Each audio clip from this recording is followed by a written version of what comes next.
We're live. Hopefully, people can hear me. EOTB is actually because Prince was proving to me that he wasn't a robot. I'll allow you to imagine what that might mean. Can we get some confirmation that anyone can hear us in the chat? Prince, do you want to speak as well and get a voice check for them? Yes. Hello, everyone, my people. Yeah. I believe we're live today. Yeah, we are. We're going to talk about classic adventure gaming design or fantasy adventure gaming design.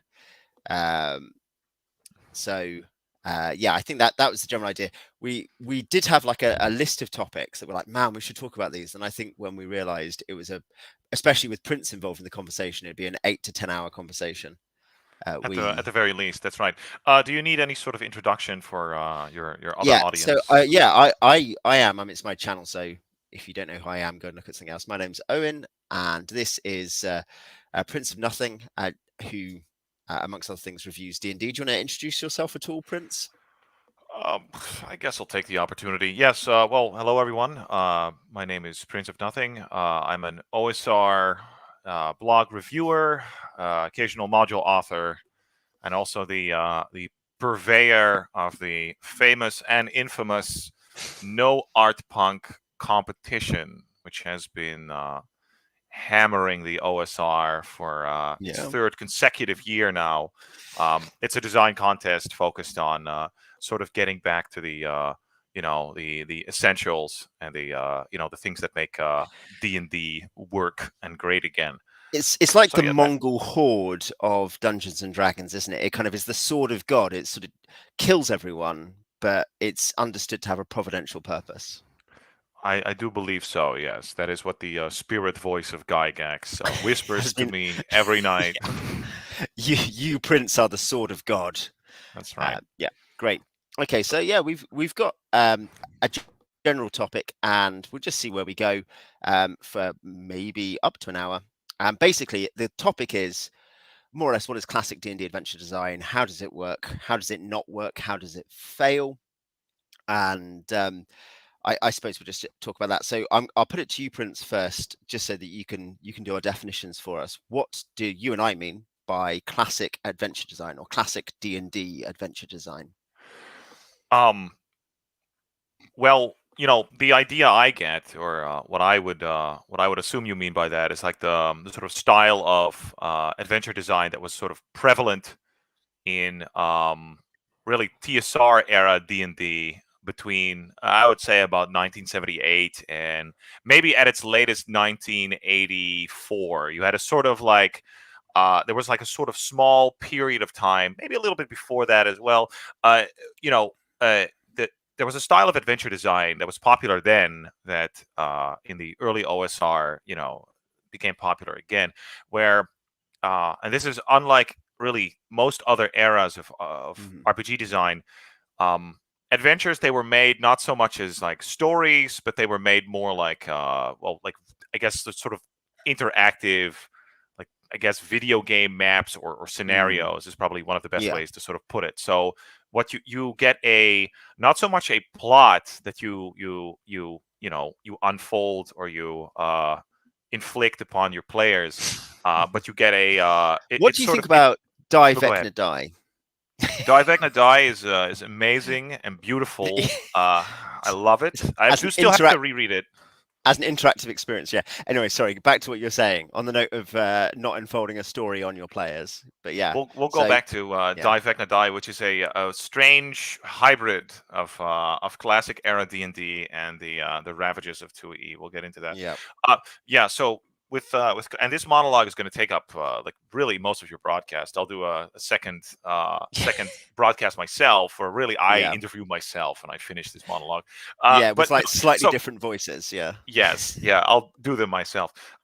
No. The point is, like, basically you design scenarios as first of all, like, they're modular, so they're usually made to be like you can slot them into your own campaign, and this is meant to be sort of a like a standalone interactive location-based scenario, right, which can be tackled in a variety of ways, and it very often tests not the numbers, the mathematical numbers of your characters, but like it's supposed to be a test of like player skill and ingenuity and ability and that sort of stuff. So that's it. Classic adventures, and they sort of, though there are exceptions through both the second edition era and certainly in the revival, but even in second edition there are exceptions. It is a style that kind of weirdly almost disappears, isn't it? It's not like, oh well, one thing became more popular and the percentages changed. It's more or less that for the first 6 or 7 years of design, nearly everything is this, and then essentially it goes to 0%. I don't know. I feel like tell me, what do you think? Well, I think and I gotta be. I'm sure the chat is a little bit more precise when it comes to the TSR lore, when exactly it happened. But tell us in the chat when you think that the fall began or happened. Oh, yeah, it would be around like 1983 and 1984, and this is the Hickmans, right? This is the rise of like I believe the Dragonlance modules, which were in the beginning a huge hit. And when we talk about railroads now, I mean, we can't even imagine how much more railroady those things were. It was literally like you play a character from the Dragonlance books, right? Yeah, so it's I6 Ravenloft and then DL1 Dragons of Despair. Are the two key ones here for the. Trace Hickman obviously did also publish the Pharaoh trilogy, the Desert of Desolation trilogy, which is a lot more. Which are actually kind of like classic dungeons. And if I'm not mistaken, they also did Rahazia, but I might be wrong on that. So B. They did do Rahazia. Yeah. E says 1982 to 1983 would be his when things went wrong date. 82 to 83. That's one of those things started to hit. It's just because Temple of Tharizdun, the last sort of Gygax era sort of like stuff. I believe there was stuff that came out in 83 or 84, which was still good. But more or less, you're right. There's some surprisingly good later 80s. You've reviewed some of this stuff, later 80s Mayfair stuff or Roll-Aid stuff, isn't there? So you still get some much more classic third-party stuff after that, before TSR fully starts lawyering up and suing everyone and just suing them into oblivion. Well, it's I think it is there was sort of like a change of like I'm guessing a change of culture as well in I'm not sure how much of this is top down and how much of it is like bottom up. There was definitely a market for that railroad stuff. I think that's one thing, is the people got what they wanted, good and hard. It was at some level democracy, I suspect. I guess so. Although is it democracy if you attract a whole new crowd? Or no, wait, that's not charitable, because like there would have been a very large group of people that were already playing D&D sort of in like that fashion. It's just that it never gave them what they wanted, and then like this, they were like, oh, this is actually we actually already. This is a better version. We do this. We do these cool stories, like I've read in Eye of the World. Eye of the World's a bit late, like I've read in Shannara, like I've read in whatever, and this gives me that experience better than my own stuff. Right. So there was actually a genuine need fulfilled, I guess, as well. No, this just is not a need that is like conducive to, I guess, to healthy gaming. To healthy existence, But this is the question I'm going to ask, though, is we're saying, and people, I think this is part of the objection sometimes to the way you and I might talk about this, is, what isn't that ridiculous? Why is that? Why do you want this kind of outdated, mechanically clunky, weird, very specific, antisocial kind of way of doing stuff? I think about whenever I mention the first edition DMG as a good resource anywhere other than really a couple of places, people are like, didn't that once say to bully players? There's this real perception of what was the early days of this kind of like pale male and stale mafia coming up with very weird, cruel scenarios, and then it changed for the better. But you're saying no, it changed for the worse. Why is it worse? Well, so first of all, Owen, you and I both know that you can tell a person's character by his response to the DMG. Okay, if he recoils, then that's a skinwalker. He's untrustworthy. Okay, exactly. There is a good litmus test of not not non-flippantly, it's not a litmus test necessarily of someone's character, but it's a litmus test of their understanding of what a game is genuinely. Like Yeah, or it's the a how very, they, very well, their attitude yeah towards D&D. yeah Yeah, yeah I do, absolutely 100%, 100%. and yes, I do think it changed for the worst. Mm, It changed for the worse, because, well, in the one hand, it's like they took, um so, my perspective is, mhm, uh, at its core, D&D is very obviously, it grew from wargaming in mm, the beginning, and at its core, it is still just a very enjoyable sort of game with incredible potential and possibility. And while you play that game, especially if you make a, in its truest form, it's kind of like open. It's like sandboxy. Players can have their own ideas and fulfill their own objectives and that sort of stuff, and just interact with the world. And that's like it's a very powerful thing. yeah And as a result of that, right, you get a little thing called role playing, or mm, it forms a sort of chronicle. And yeah this is an enjoyable byproduct. But there's these sickos out there, these sickos, these perverts, and they you have that little bit of excitement, and they go, no, that's the entire goal. These yeah addicts, they want this immersion yeah fix, and then that's useful actually to think that it's and as in it's helpfully charitable as well, because when someone says, oh but I enjoy that, you either have to say no, it's completely wrong all the time, or you have to be able to account for it. And I think the fact that the end result is you get a story that is satisfying and you can remember it and you can talk about it with your buddies afterwards and you remember how it all came together, and it feels at that point like not like Shannara, because Shannara's not that good, but it feels like Shannara, it feels like Conan. We will talk about literature later, hopefully. It feels like whatever it is that you I wouldn't enjoy, call that literature, but yeah, yeah, Shannara, sure, yeah, yeah, yeah. yeah, yeah, But you know what I yeah, mean? It feels like yeah, of whatever it course, is that you enjoy.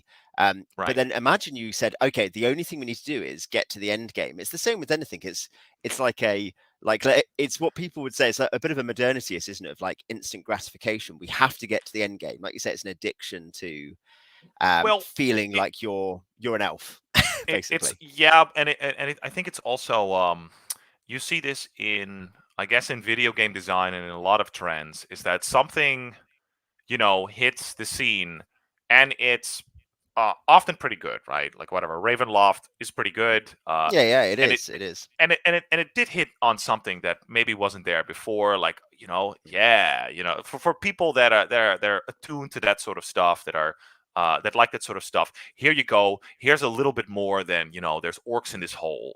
This place has like yeah. a background you can get embroiled in, or whatever the Mm, fuck. mm. And that's a good What you could say thing. is there's a genre atmosphere thing, isn't there? Right. About different Yeah. genres, different It did atmospheres. Yeah, it did that too, right? And what you don't then get is like, then a collective of morons then shows up and decides that, well, I6 was pretty good, and it was only because of that one thing, only because of yeah, that what it did. They completely ignore all of the other attributes to it, right? It and then you get a sort of like insane distortion where, all of these other elements that actually all of this stuff comes together, right? yeah, It's a whatever, it's a stew, it's a yeah, machine with different components, uh, and you throw away all of those components, and you just have the role playing, you just have the story. That's all that matters. Whatever, cheat, lie, steal, pay fair scheme, and all. yeah, Yeah, it doesn't matter, right? And then, the result, right, is, I think, in a way, kind of like disastrous. If you like that sort of thing, if I see you in the street, don't worry, you will be safe. I'm not going to yell at you or anything. there is a restraining order in effect against In Prince that he's not 13 allowed to. countries, that is Yeah, correct. to Um, approach story gamers within 100 yards. So that's right. Yeah, yeah. I'm not even allowed to say hello. That's right. Well, yeah, but the point is, like, I do genuinely think it is a huge loss, because you go from like, a genuine game and a pretty rich game, honestly, with all of these different sort of like factors and components. It rewards, creativity. There's like logistics. There's caution, boldness, all lateral thinking, all this crazy shit that it all comes together. And we call it D&D. And this is just sort of it is tortured and strangled. The wild savage galloping horse is beaten and forced into like a little cage until it's like starving and shriveled. Because with this fucking story, with this railroading stuff, it just comes down to player action no longer really mattering. It becomes a different activity. What you could say is charitably, it's no longer a game because a game includes ludic elements. It includes like risk taking, decisions, chance, meaningful chance. But as soon as there's a story for you to experience, that's more like doing an interactive novel. Like we talked about this fairly recently. In the days of Muds and Mushes, there was also the interactive story, wasn't there? Where you'd go, it was like a Mud, but like a single player one, and you'd like type in your actions, a bit like a text prompt adventure, but but much more linear or like much more narrow. And so it's like, it's that. There might be maybe 2 endings you can get. The irony is that is much less open than Fighting Fantasy, which Troy can make them up at some point, but much less open than Fighting Fantasy, isn't it? Because in that there's like 20 things that can happen, whereas in the classic linear module, there's 2 things that can happen, or maybe there's only 1. Or it's like illusionism. The point is that on both sides, kind of the craft of the DM, you kind of go from this sort of like, this intricate sort of puzzle master, this the level designer. You go, you're basically spoiled into thinking or tricked into thinking like, it's just about like this epic story I want to tell to the players, and here we go. Here's some trivial stuff that I don't even care about to sort of keep them busy. You have to fight some orcs, I guess. It's so the player is changed from a player of a game into, at best, a participant in an interactive novel, and the DM changes from being a game designer in terms of the primary job they do in terms of creating material into primarily an author of fiction. And there might be a bit of storytelling in the classic DM, and there might be a bit of level design, game design in the later DM, but that's the point, is that they're completely flipped. To give it a little bit of context, right, before I get I get the trad gamers besieging my house with Molotovs. Before I went into the OSR, I played Dark Heresy for like 3.5 years or something like that. I GM'd it as well, right? So I'm well aware that it's usually not that black and white, right? Because with Dark Heresy, the premise is basically like, okay, you're literally a group of acolytes that's sent on assignments by the Space Inquisition, and if you refuse, you just get executed. So you don't you really have no say in the matter. But of course, the missions themselves, you can really make these like as linear and open as you kind of want. But so like obviously some degree of like hybridization is possible here, but in terms of like I would kind of want to restrict it to like D&D. I think that it's unquestionable that the shift from 1E to 2E, and the shift from like these more open-ended scenarios to more linear story gaming was detrimental to the eventual adventure quality.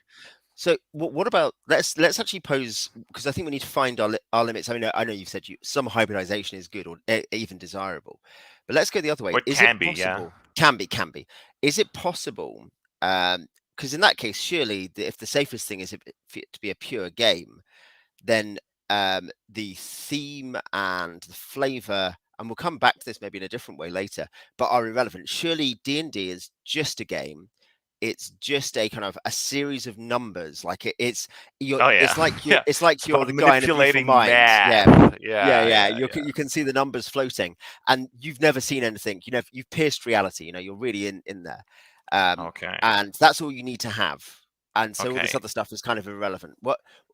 is that okay, or is that an extreme as No, well? that's also boring. That's Yeah, like yeah, I feel, okay, it's like if you want that, play video games, right? Whatever. Like do yeah. something that can do that like much better. Play Go, Obviously, play yeah. chess. Yeah, of course. I mean, it's fantasy adventure gaming, right? It's Yeah, not just called yeah, gaming. It's got to be fantasy adventure there as well. So obviously there is a place for, there's a place for uh, charm. There's a place for like whatever interesting encounters. yeah, Even and I'm pretty open about all that stuff. Like you can have a little bit of lore every once in a while. Yeah, you can do funny voices as far as I'm yeah. concerned. I mean, if you're good at it. Otherwise, I it's mean, cringe. Don't yeah, do it. yeah. You are going to go to prison if you do that, but Yeah, you're exactly. allowed Yeah, to do yeah, it. yeah. Um, Yeah. he says D&D is poker, not blackjack. I take it it's not simply an odds game. It's you're dealing with a bunch of people in it with a social dynamic, with an Yeah, environmental dynamic as as well. well, Yeah, yeah. for sure. And Wizard Jim throws in it's a game plus tactical infinity, improvisation, problem solving. So yeah, I guess in that sense, there's a way in which it's a game, but it has to have a bunch of these, all of them quite emergent. Tactical infinity, improvisation, and problem solving are features that it's emergent. So it's not, yeah. Chess has emergent board states, but the game itself is not emergent, right? It's There are one of the 32 least pieces. emergent Yeah, yeah. games in the Games possible. Yeah, universe. yeah. Yeah, but the same with any game, right? The same with Go. So, but I think there's a connection that like both poker is emergent because of the social dynamics, not just because of the functionally infinite variety of cards coming out, the order and stuff, but also because of the social dynamic. So I Sure, but guess that's yeah.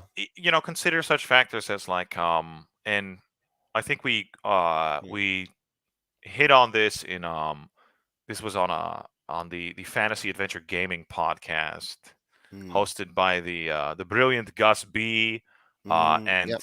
We and have Gus in the chat Josh. today. Yeah, Mm, shout out.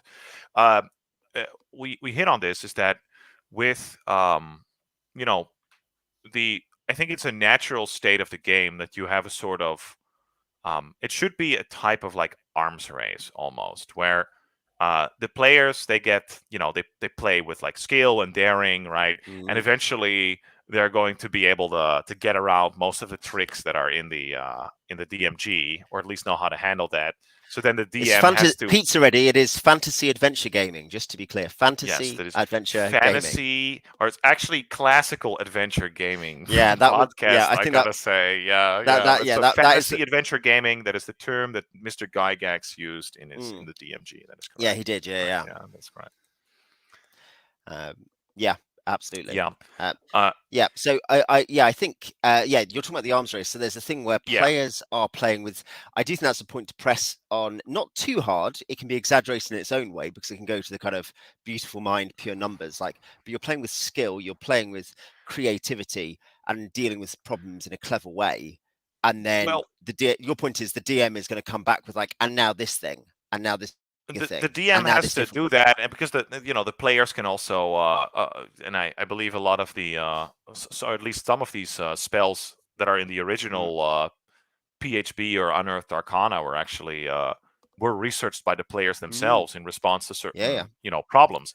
Uh, Well, and vice if versa. that's Some are pretty clearly, in terms of some of the options, some of the monsters more are Gary and co coming up with hosers. This is my like CCG background, but they're like hosers for player strategies. Like the ear right, seeker.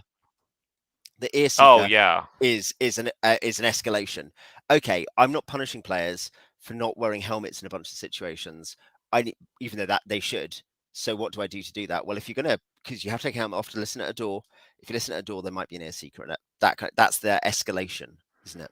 yeah. Essentially, some of these monsters probably also came into being, yeah, to sort of like um, keep the game from devolving into a series of like I guess trivial operations, Mm, or yeah, keep the game from getting quote unquote hacked. Anybody yeah, who's played D&D for long enough knows that there are like players out there who will always try to get like something for nothing, mm, right? Yeah, obviously there's counters to yeah. that. Well, and maybe moving on to like a top, because yeah, I think we talked about what classic adventure design is and why was it good, and I guess why you and I at least think there's a declension due to that proportionally virtually ending. Like I said, I'm not sure if you were necessarily, I don't think you necessarily agreed, but there is a weird percent or proportionally, it does feel like up to 83 or 84 or something. Obviously, you have maybe there's a small crossover there, but you have, virtually for many years, 100% much more classic design, skill based, location based, and then virtually for quite a long time, very few. And yeah, Yeah, yeah, I would say that there was definitely a transitory period, and it's complicated further if you take into consideration publications like Dragon Magazine or Dungeon mm, Magazine, for example, yeah, which was bizarrely enough during the 2E era. This was a weird sort of holdout for yeah, occasionally in between all of the Forgotten Realms railroads yeah, in the five room dungeons, basically, or what were yeah, essentially 5 room dungeons. yeah. You had a proper dungeon every once in a while, even though it was at the tail end of like 1E and even well into 2E. Yeah. Yeah, I'd say Dragon is a surprise. Is not surprisingly, but isn't it? Is a good source. You get some can Sea Point be saved, Chagmat, things like that. There's a bunch of really good adventures in that. And then yeah, Dungeon. There's a weird thing. If you want to find out, like, if you want that Steelman case for why Chris Perkins is the largely deleterious head of D&D story design, adventure design now, you look back to the fact that, I mean, that this is actually not why. It's mostly because he could produce copy quickly. But you realize, man, this guy actually understood adventures in the 90s at a point where the median adventure wasn't very good. Chris Perkins, this 20-year-old, did get it. That's in Dungeon. That's in Dungeon magazine. Um, Now, yeah, I'm not sure we're going to go into the weeds of analyzing Chris Perkins' career today, but yeah, I'm just kind of emphasizing your point. I only remember his I believe there was one recommendation. He did an adventure for level Mm, 12 to 15, something's Black Sphere. I still have to check that one out. But he did do one with I believe it was a Wizard's Tower with among other things an imp trapped in there. It was fairly small and contained. Sending an imp against level 1 characters is of course awesome. Well done.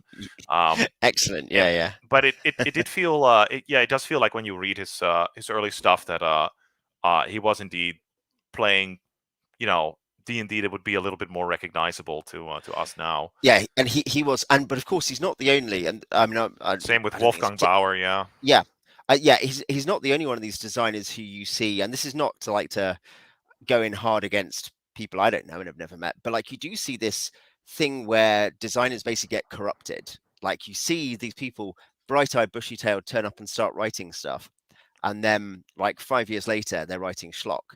And certainly, I Ah, mean, yeah, do you mean in what era do you I mean? mean, Do you I'm mean not in now that in the late in OSR? that well, no, I don't mean I that. have some I other mostly mean words for those. Yeah. yeah. I mostly mean in that secondary era, the kind of Oh yeah. the Bronze Age, that people like Perkins, people like Barr, and with Barr, I think actually you see the decline and fall quite quickly. He obviously has ideas. There's some stuff that's quite good, but with literally, I mean, yeah, very quickly you're reading stuff where you're like, this is terrible. And I think it's partly it's a dollar per word kind of thing, isn't it? It's a word count thing where you just got Um, people producing that copy. hasn't helped. Yeah, I no. I also do genuinely believe that, and I've also played quite a bit of D20. Mm, I'm not sure if I can still build 20th level wizards from memory, but yeah, yeah, I was at that point at some point, of course, So, but I do genuinely think that like D20 sort of um, this was a sort of art so third D&D edition here. Yeah, Stalinism, yeah, that yeah, like completely like it just made it very difficult to yeah, keep using a lot of like tried and true yeah. the It's techniques, if you interesting. will. Yeah, there are a couple of quite genuinely quite good third edition adventures. It's not surprising that the ones that I think of are by Bruce Cordell and Richard Baker. There's also, we've talked about this, obviously, Last Days of Constantinople, designed technically for third edition, but should just be played with a completely different system. This Great is adventure for a different by game. Yeah, by I forgot his name. I can probably look it up in no time. By this is some obscure third Avalanche Press, of course, yeah. famous for its cheesecake covers. Yeah, this feels like it This was does not have like a hunky Constantine with like just no, a no, vest no. on, to be clear. That is not the cover on this. That's not it's a different type of cheesecake. Yeah, Yeah, like with that one, it just feels like this guy clearly never came anywhere near a D20 rulebook, and he had an Yeah. intern, convert it for Yeah. in 20 minutes. That's how it feels, and it's a Oh yeah, brilliant he, he'd adventure. It he'd doesn't been matter. playing like I don't know, Rollmaster or Rune Quest, Pen something RuneQuest. Yeah, more, yes, something more crunch, autistic. Yeah, crunchy and gritty, and then he just turns into this D20 adventure, and you're like, oh, yes. it's I do recommend it. But I was going to say in terms of the arms race, I was going to say let's move on and talk about adventures. Oh, we do have a actually a good comment from Lynch. Not that I'm saying it's unusual for Lynch to say good things, but yeah.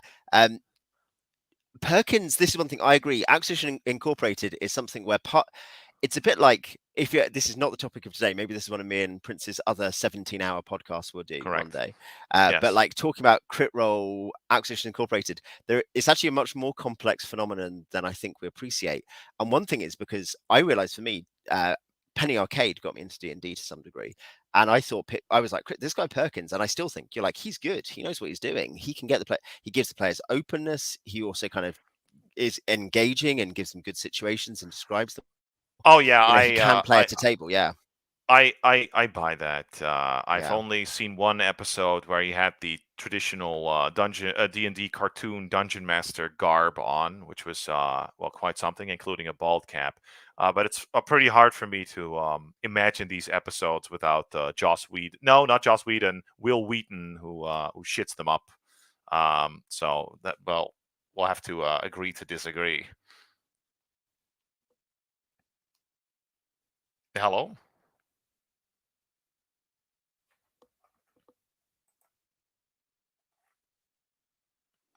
I believe, dear listeners, that Owen was is momentarily disturbed. So I am now officially taking control of the show. Oh, he's back. Okay, right. Everybody, be normal.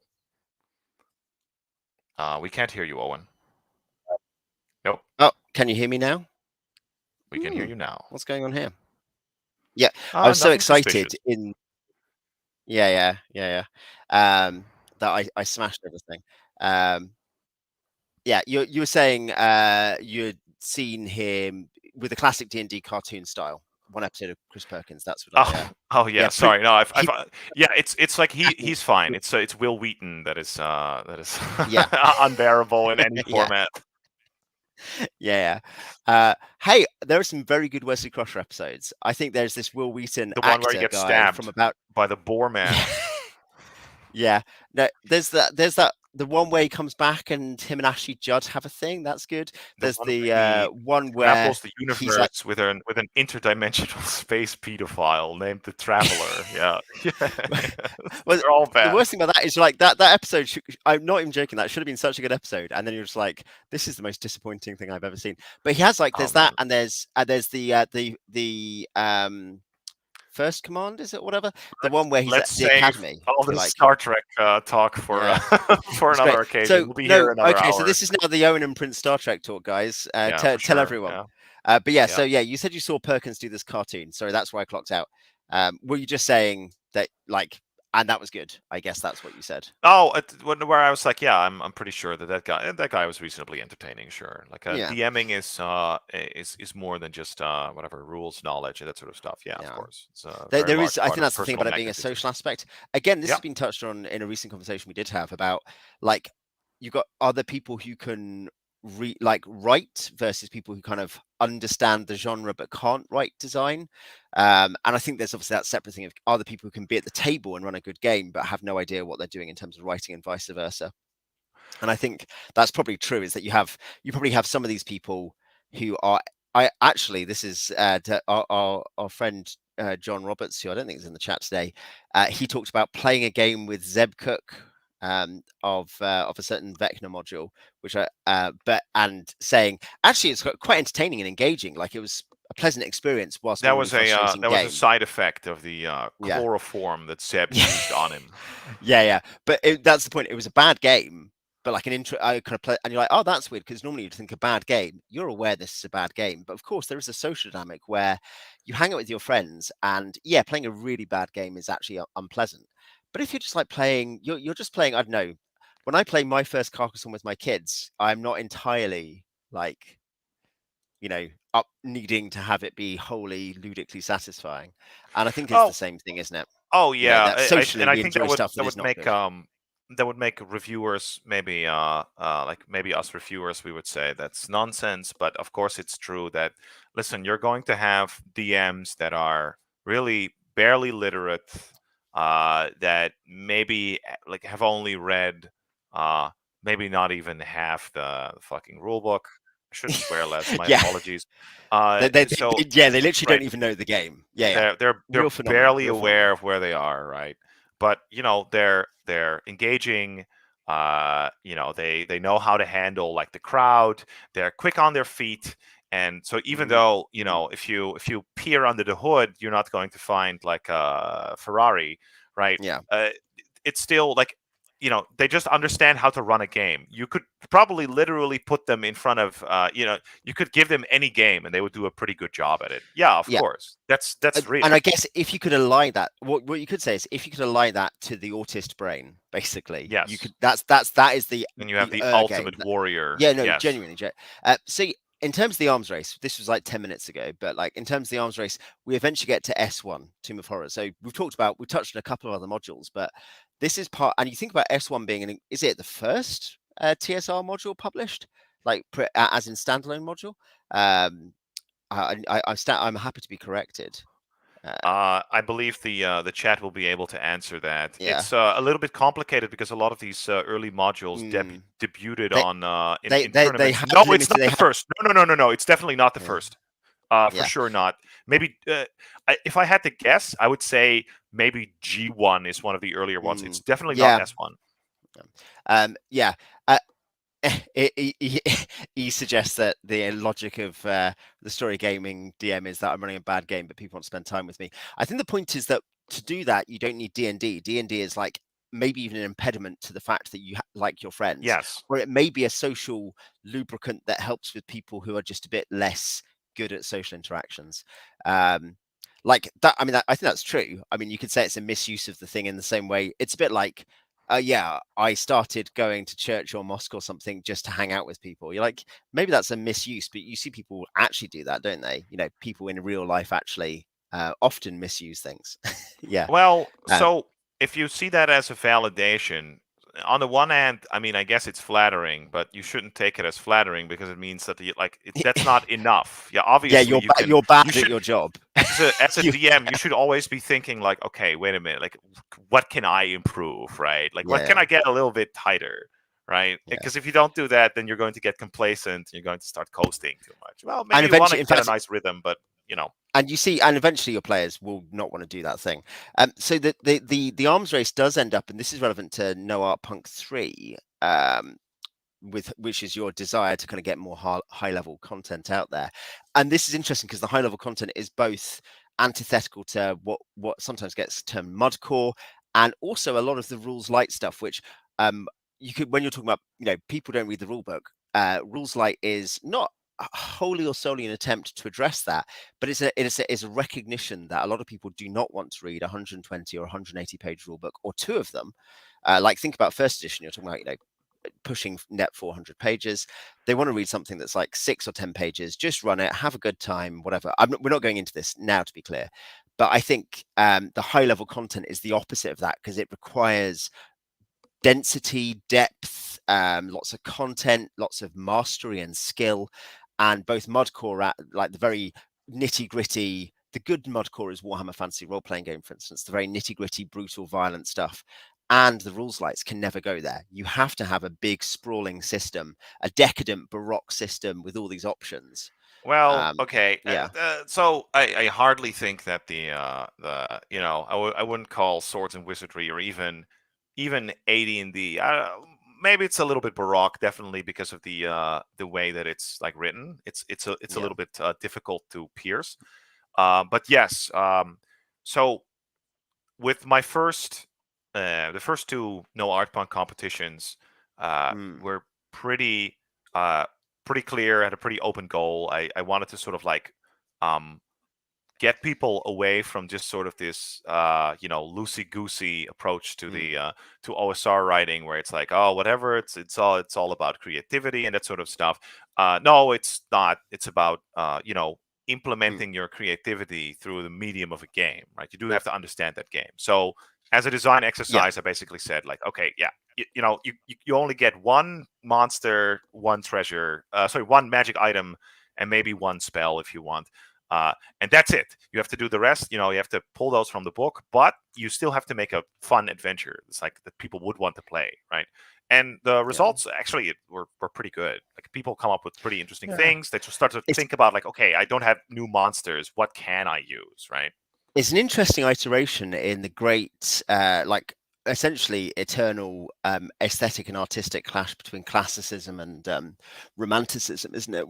Which I don't. The book is actually upstairs, but if I can get this down safely, like by Lord Clark of Civilization. Watch that Oh my documentary if you god. haven't seen it. Yeah, he talks about that in the Romantic Rebellion. The idea of whether form or whether impression matters more. And I guess D&D, I think that's the big thing, is if we recognize D&D as a game, form has to matter. It can't be that you say, well, the form is kind of there so that everyone accepts it, but really it's about this impression that people are going to feel like this is crazy and fun and wild and whatever. Well, yeah. I guess the best way to sort of dispel that notion. Although, wait, is that true? I'm trying to think if the best way to dispel that notion is what I'm doing now. It might not be. I am of the opinion, though, that, like, sort of the actual, not just the form, but also the content of Dungeons and Yeah. Dragons is in some way, like, fundamental to it, and, like, completely swapping it out. Uh, I think we had a lot of discussions on the Discord about this, where, like, maybe theoretically you could sort of switch everything around so you would still retain most of the elements. So, like, on some abstract theoretical plane, that's probably true, but in practice, what I just see is that if people throw out most of the content, they usually they don't restore all of that. So, like, something of it Yeah. is kind of, like, lost. Um, Yeah. and So I well, think for go ahead. these high level games, these high level Yeah. scenarios, they were looking at reclaiming that require this, the combination of form and content. So no Art Park 1 and 2 are just general, and then NAP 3 is going to be high level, like ninth Well, level plus, because ninth level is when you get fifth level spells, which is yeah, the yeah. relevant I point. have 7 level plus for some of Yeah, the starters, because I want to yeah, give people a little bit of an entry. But yeah, if yeah. you're you should be doing 9 or higher. Yeah. Mm, So yeah, no, Art Punk 1 and 2 is more like reclaiming it, because really anybody can write a first level adventure. It's just more like to mm, show the viability of classical Dungeons and yeah. Dragons at the in the shallow end of the pool. Um, with the deep end, there is really no competitor. High level gaming is Mm, more or less extinct, with the exception of a few stray entries and one very promise and the work of Anthony Huzo. mm, Nobody else really plays high level games. I looked for good high level adventures. They're very rare. Most of them are not very good. So this yeah. is a little So bit of let's pioneering here. should we expand on that? Like, what I mean, I guess let's say what a good. Let's just tell the audience, that people who we don't normally talk to, anyone who's tuning in now or later, what is a good high level adventure like? Give us some examples, and why are they good? Um, I would say, well, so the best high level adventure that I've ever played, this would be Dream House of the Nether Prince, right? By, again, this is Anthony Huzo, So this is actually and modern, of course, is one thing. this is a modern Relevant one, say, yeah, yeah, for sure. And this is and when I say high level, this is like level 15 plus, right? This is the real deal. The point is, it's important to understand that, like, high level D&D, it is different from, you will play it differently than mid or low level D&D. yeah, There are significant changes. It's not just that the numbers are a bit higher and that sort of stuff. It's like um what's the best way to describe it? Usually, like, so when we played that game, right? Uh, mm, you're usually you have an answer for almost anything yeah, you encounter, right? You probably have somewhere, you have some spell or you have some item, uh, right, to deal with it, and you've got, like, dozens of these things, right? All of you are juggling all of these abilities and powers. You're going full pull, and a good high level adventure is actually made so it does challenge you, and it does know how to handle all of the abilities that high level characters have. Like, say, high level characters, they can scry, they can teleport, they can sort of like what do you call that? They can shortcut the dungeon. There's another word for it where you basically you skip content or you go around it. Yeah, like passwall. Yeah, Passwall is possible literally classic. it's Yeah, clipping. It's clipping.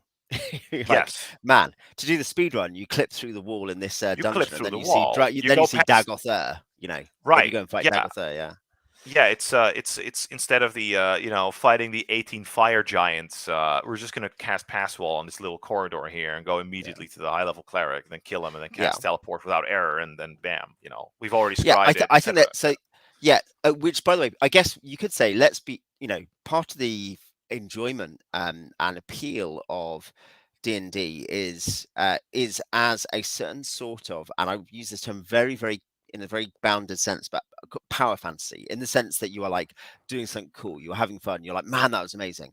And I Yeah. think high level has to have that at least. That's the point, is you feel like you've got to do something amazing.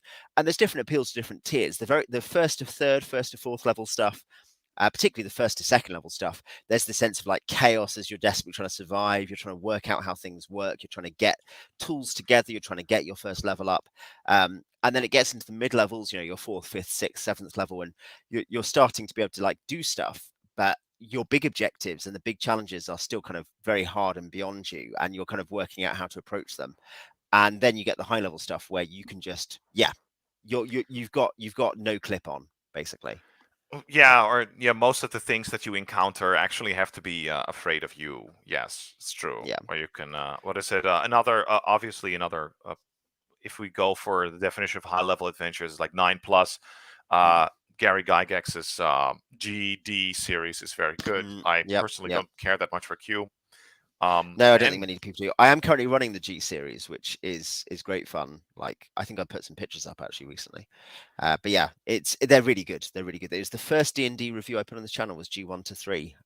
nice. And yeah, of course, the thing there is that, like giants, even in the first edition giants, you've got stuff that is so tough and so able to pour out damage that fighting two giants for a party, even at ninth level, like, you've got to start using resources, haven't you? So I guess that's maybe the point, is that you have all these resources. Yeah, you should have the magic weapons, you should have the spells, you should have the scrolls and the dusts and the whatever else, but you've got to it's about strategic use. It's about resource management to a greater degree than the first level guy. E does say that high level content, really good high level content, is campaign organic. What do you think of that? I think That that means that it is emerges true. in the content in the campaign, I guess, particularly, or that at least it's very appropriate for the campaign. I do think that that is true, right? Because it feels like as you would gain power in the campaign, you would become, sort of like a movers and shakers. So Mm. you become able to sort of deal with like the more Yeah, fundamental elements of the DM's campaign setting that yeah, first yeah, at yeah. first seem only like That's a backdrop elements, and now you can really actually nice move them. idea. I think Yeah. that is a really good image. The idea that there is a kind of a Gnostic ascent, isn't there, almost, of that you are suddenly able to be like, okay, well, we're no longer just kind of adventurers. This is a big difference between even the mid-level stuff, particularly, though it starts to change then, and the high-level stuff, is that you're no longer, okay, we go around, we fight monsters. This was a different adventure to this. This was a pirate ship adventure, and this was a dungeon adventure. That's cool. But instead you're thinking, okay, what big objectives do we have? And also we've begun to pierce, yeah, I think the idea that almost it's a fourth wall moment. Do you know what I mean? Not that you are suddenly seeing beyond the game and not caring about the game, but suddenly you're suddenly able to almost grab You suddenly see all these that everybody cogs. is Yeah. only, they're really only trying to maximize human suffering. They're not Yeah. actually engaging with anything. It's a Yeah. reference. It's a reference. But you know, what I mean, like, you can suddenly grab the gears. Before, as like a fifth level guy, you were really strong, but you were So playing. Yeah, but now yeah, at I'm tenth level, you're so grabbing the gears and twisting them around.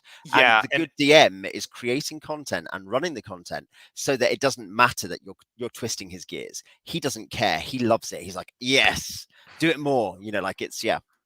Well, yeah, of course, and there's absolutely. I agree with EOTB that um, obviously the best high level content is something that like first of all it's like earned and it emerges like sort of naturally uh Hmm. from years of play, and then you can also deal with and here we're going back to why you can't just have like weird abstract mathematical formulae and where you'll Mm. say, oh, this country is this because fuck you, that's the game.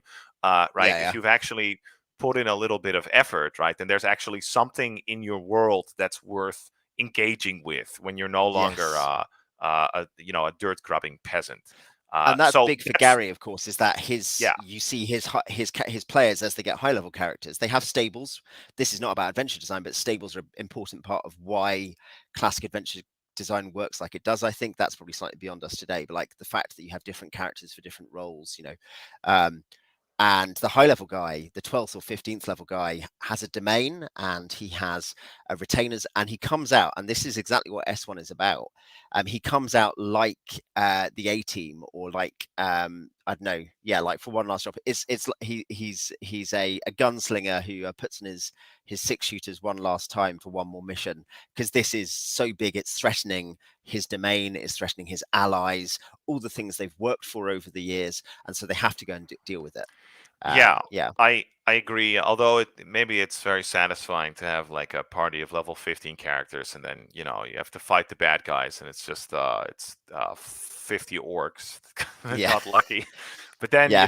you're done within 15 minutes, and then like Yeah, I mean but that's yeah, certainly that's one thing, is there have to be different threats, because though multiplying, just having the lots of monsters does work, to be clear. Like that's part of WG4, but like you have to have different threats, because otherwise those players are going to be like, great, I really enjoyed going into like a dungeon with just a slightly bigger orc. That is not something which people No, don't feel that. It I isn't, yeah, yeah, it has to. There's definitely a component to it where a sort of it has to have the trappings as well of like something yeah, significant, right? Where you're right. You pull out the A team. What I was going to yeah, say about the as a addition to your remark on that, like the best high level adventures come from campaigns. That's totally mm, true and valid. What I kind of want to do is, or at least see if I can mm, do it with NAP 3, is sort of prove that that style of gaming is not just possible, but also like highly enjoyable. So yes, hopefully you should do it. Yeah, you want people to will do have a it. nice Yeah, sample of like adventures to sort of dig yeah, into it. I also want to challenge the module cobblers a little bit more. I'm sick and tired of BX adventures for levels 1 to 3. I'm pretty sure yeah, that we've figured out how to make a dungeon for that. We don't need yeah. another 300 different iterations. Yeah, Uh, I mean, there's a thing though, isn't there? That, and I know this about mastery, but nonetheless, if you want to look at some of Bruce Cordell and Anthony Huso, who are two of the best designers ever, I think, if you want to look at some of the really interesting work, they both have it excellent first to third level adventures. Gel yeah, of Wine course. Fall is an insane adventure. Like, oh yeah, you're like a first, really, it's kind of a second level, but I think you could probably usually get away for first. You're like a second level character. What do you want to do? Maybe you want to go to a Lich's astral kind of hideaway that's shaped like an hourglass and go through this weird puzzle dungeon, because high level characters can't go there. You're like, oh, okay, that's a hook. That's a hook. You can do it. That's You can, like I yeah. like that as long as that doesn't become the norm. I Yeah, no, guess you don't want to. that people Oh no, think, oh, I level agree. one I agree. adventure, like, oh, we do the cool content now, right? Oh no, Because no. or yeah, I think Bruce Cordell does something much more traditional with Shattered Circle, which I think you've reviewed. But yeah, uh, absolutely, yeah, 7 yeah. out of 10. I He thought does it was say okay. it's pretty good. I think it's not his best Yeah. work, but it's pretty good. No, he does He commit the does, unforgivable sin of placing pit traps in the middle of random hallways. At level yeah, 1 to 3, that means that your players are going to be probing random hallways for the yeah. rest of their lives. Okay, It's the you've thing I've ruined your definitely play. trying to learn for myself, is because sometimes you're like, okay, how can I complexify a route in terms of dangers? And so you think pit trap or whatever, and that's fine. Pit traps are That's fine. good. But I think it's something where I'm trying to learn, and learning stuff like, how do you make these ludicrously satisfying so it is not the random. And I think basically you just always have to be describing in that, or this is where not box text, but boxed text has to come in at some level. The DM has to be able to say, the corridor's like this. There's this one signal that something might be unusual, and the players Yes. interact with Yeah, that, yeah, yeah. not. And There's that's not the same thing as the. I don't agree with the whole all traps should be described.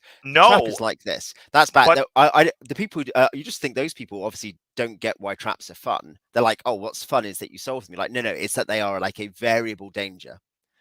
yeah, I was going to say that Yeah. S1 has one very nasty. I believe it's a sleep gas juggernaut trap in Tomb of Mm, Horrors that is really only telegraphed by. I believe at some point there's an intersection yeah. and a normal door that is not trapped. But if you go down a certain corridor, you can totally you can run into that Yeah. sleep gas trap and get yourself crushed. Yeah. That's the only He warning does it gives. say, I'm just, yeah, yes, it has to give a warning. I was going to reply to Eve's point. He says that it's hard to import the mysteries of a high-level module in the most Yes. satisfying way, just like a bit of an example from. I know I've told you this before, Prince. An example from my game. How is the G stuff in my campaign? Well, what happened was. That this is game story time, but my players were returning from the Tyson's Crown from Sword Thrust, which they'd gone to because they'd met this guy in Candlekeep who could help them find Baba Yaga's hut, and the warlock tricked everyone into doing this. Like basically, they're like, "Oh, I guess we'll do that." And he's like, "Yeah, it's an excellent idea." So they're returning. They random encounter some giants.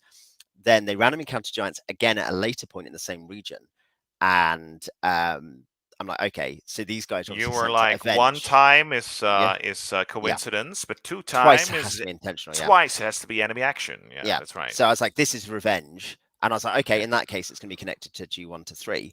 Then separately, I had a kind of a seaborne random encounter with the people on a magic carpet. Well, they're actually on a ship, but flying above a magic carpet with a Cloud Giant's castle. And I was like, and half the giants were good, randomly generated, half were bad. The bad ones were obviously throwing stones at the ship, and the good ones were open to talking about what had happened. I was like, okay. And I was like, well, this is something where this is kind of for me, some of it is mid and some is high because of the way the campaign dynamics work, but I was Sure. like, no, this is how this gets fit into the game, right? Is that these things have happened and it matters in the context of the world that there is chaos amongst the giants and there's this fire giant king taking advantage.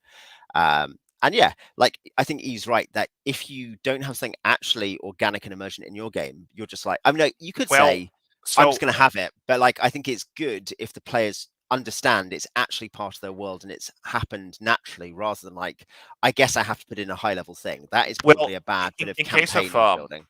Yeah, go GD, for it.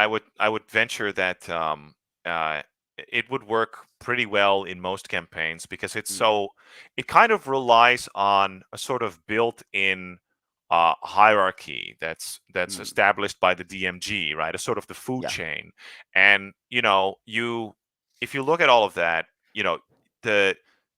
the the most dangerous regions I think are swamps and mountains. Okay, you have the Yes. plains, right? But like Mm. in a mortal world, the most dangerous region is Manticores.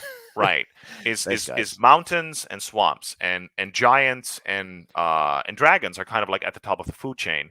And why I love fucking I love G3, I love Mm, fucking the D series is that actually what they do is they say no, you thought the fire giants that was like the ultimate yeah, yeah, threat, yeah. really, and they're massive. They're they've got giant swords. They do dozens and dozens of points of damage. But actually, these guys they're being steered by something like much greater, and then you discover there's an entire fucking world underneath the surface world that you knew, with all new fucking bizarre monsters and horrors and that sort of shit. And like, oh, there's a hit here too. You've never even heard of them, the drow, right? Like, can you imagine, right? If you were playing back then, how awesome that is. Like, it's like you open a whole new field or sort of like dimension. And that's very cool. But I do think Oh so no, I that think would so. work in most people that would in most games that would have like that normal established hierarchy, if not for the fact that everybody, literally everyone, knows what the Underdark is. We're having a little bit of connection issues, maybe. Okay, you're Yeah. back. Yeah, I've got slight connection issues. My apologies. Can you hear me okay? I can hear you. And E agrees with Yeah, great. me. Yeah. He There does we the go. total the sport of nap 3. Yeah, no, you're right that like the players suddenly see this, and of course, GDQ ends. The reason that Q ends up getting written for whatever story version of that story you believe, is because you get to the end of D3 in this one of the best modules Gary ever wrote. I think D3. You get to the I end of it, agree. and you're like, oh, by the way, do you just want to go into where Lolth lives? Yeah, and then you know, you have Gary Gygax's clown, his Dave Sutherland. intern, Dave Sutherland. He was let out of the pen. Said, Yeah. "Yes, you, Dave. I'll write the foreword. I'm busy right now. I'm listen." Gary. He This called is a him. He said, Garyism. "Listen, Dave, Gary baby, later you got claims this." this accidentally happened. Gary's like, "Oh, I Yeah, was just told he'd written it," and you're like, "This is like I actually have a lot of time for Gary's game design, and I'm willing to spend quite a lot. I like when people are like, oh, he's kind of a sociopath. Like, nope, don't believe it. It's rubbish. But his business and writing practices in the 80s are like increasingly lamentable, and that's one where obviously he just can't he can't write it. He tells Sutherland to write it, and here's like the idea. Sutherland comes up with, and Sutherland even has a couple of okay ideas. It's just he can't write an adventure. And then Gary's like, "Yep, this is amazing. I'm so glad about this." It's yeah. the He same just thing that happens with slaps his Oriental forward Adventures. on it, Yeah, and then it's done. Oriental Yeah, Oriental Adventures is exactly the same thing. That two people write it. Like the actual book is Dave Cook, and then the French guy is the guy with some of the kind of basic ideas. And Gary's like, I've so enjoyed writing this, and I couldn't have done it without these guys. And you're like, okay, without these bright young minds. Yeah, yeah, yeah, yeah, yeah. yeah. No, exactly. Yeah, so we're talked a bit about the high level adventure, the organicity, the fact this is part of the thing about why, and this move on to maybe our final topic, and we're at our hour now, and I'm sure we can do a bit longer, if the people I'm demand it. good for if the Yeah, people are willing, I can sustain it for maybe like another half hour to an hour. yeah, yeah. That's Well, I've yeah, got we'll enough spend a stamina. bit more time, but yeah, give your thumbs up and thumbs down in the Roman purveyors of murder pornography in the chat. But this kind of connects to one of the other topics, and I think it's the last on our short list, wasn't it, of things we talked about and we wanted to talk about is flavor, genre, things like that. And what I'm thinking about is understanding when I say power fantasy, part of what I meant was people really enjoy getting to do cool stuff. But partly I actually didn't mean power fantasy, I meant just fantasy. The fact that people do love experiencing things. And I think this is one thing about classic adventure gaming, fantasy adventure game design versus the later stuff, is that the irony is that the linear story is much less good at giving an immersive experience, to use that dread word, than the classic experience, the classic design. Well, Do you get what I mean? Do you agree? I mean, I agree. I mostly agree, but and that's because the one of them is, as you say, like natural. It's Mm, unforced. It comes from the players sort of drive the action, and the DM responds to that. yeah, Versus the DM sort of pushes the players, and the players are only responding. It's way yeah, more forced, and it's also this idea of like, well, the DM, he has sort of arbitrary control to bend reality. So whatever predetermined theme or conclusion can, will manifest itself.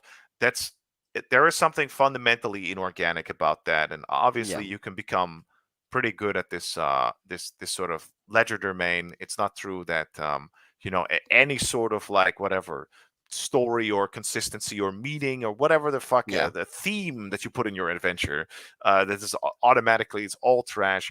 No, but you're making an adventure, right? Like it's the if you put you can put these little nice finishing touches here and there to yeah, sort of add to it, but it's a spice, right? It's not the whole yeah, point of the adventure. yeah. And I think but yeah, I guess what I'm thinking, yeah, so I agree with that. What was going to spur me was thinking, and this is E's comment about why does high level stuff not just because you can enjoy a standalone. Dream House for you that you played was a standalone. You're running Labyrinth of Madness by Monty Cook, Labyrinth of Madness by Monte Cook. That's right, which is level a 15 plus. pretty good high level module. Have I you think you'd say. have you ran it? I haven't run it. I've read it. So Um, it Does it run like better than it reads? Does it read better than it runs? I think it could definitely use another editing pass. Mm. So So it this is our good friend Milan, who was in the chat for a while. Recently was complaining about modular Bruce Cordell's, which I have run, and it is a good module. And he was like, "This is just horrendous." And it's I was like, Evil Tide. Well, that was "Yeah, based on no, it one was Night of the Shark, Night of the Night of Shark." the Shark. Sorry, it's the second Yeah, one in the trilogy. Yeah, I Saga trilogy. recognized Yeah, it from the screenshot. Yeah. yeah, That one again, I'm pretty sure it works just fine, but it was just like because that one encounter was very bloated and it had, of course, it had box text and a ghost appeared and yeah. all of that stuff. So they found like the one like the killer snapshot essentially, right? But that adventure was fine, in my Uh, humble opinion, of course. yeah, Jim, I don't pretend to be a good enough player to play in Prince's games This or oh Dutch this enough by the way, either. I wanna make something clear to everybody who's going to try high level gaming Yeah, or is considering joining or trying NAP 3. Part of like this uh, exercise is actually to show you that it's not impossible. It is harder. It'll yeah, definitely require a little bit more preparation and investment, definitely from both DM and players. yeah, While we've been playing it, I've discovered like there was a bunch of like rules I didn't know. Like while you're going on there, at some point somebody says, "Okay, we shadow walk." I'm like, "What the hell is this? How do I arbitrate this?" Right? That sort of stuff happens way more with high level games because there's so much yeah. more stuff being juggled. But it's And that will it's be not rocket especially science. true in second edition, which you're using. And I say this as The someone who uses cursed edition. Yeah. as someone who uses, we've got E in the chat, so let's keep our let's keep Oh, it sorry. Let's form a let's united keep it peaceful, front guys. against the comments Yeah, section. yeah, yeah. Yeah, of course. Yeah, yeah, but no, oh, no. I mean, as in, like, yeah. Obviously, there's an enormous amount of garbage about TUI, and I don't really. Well, I don't spend any time defending like a lot of that stuff. But in terms of the options side of it, where you're like players could have this or this or this, or there's this kind of set of ideas. Um, with that, you are like you've got to learn as a DM. It's what happens massively with D20 is that you suddenly, as DM, apparently just have to know 18 books back to yeah, back that's to a front. Yeah, chokes the game, and yeah, it's D20 is like a magnification of like problems that were sort of pre-existing. There's yeah. um, I find there's a certain with BX, I find there's like a sort of like I guess a sort of essentialism to it or an Mm, elegance where okay, whatever you've yeah, got 7 classes, yeah, here you go, like sort of the minimum.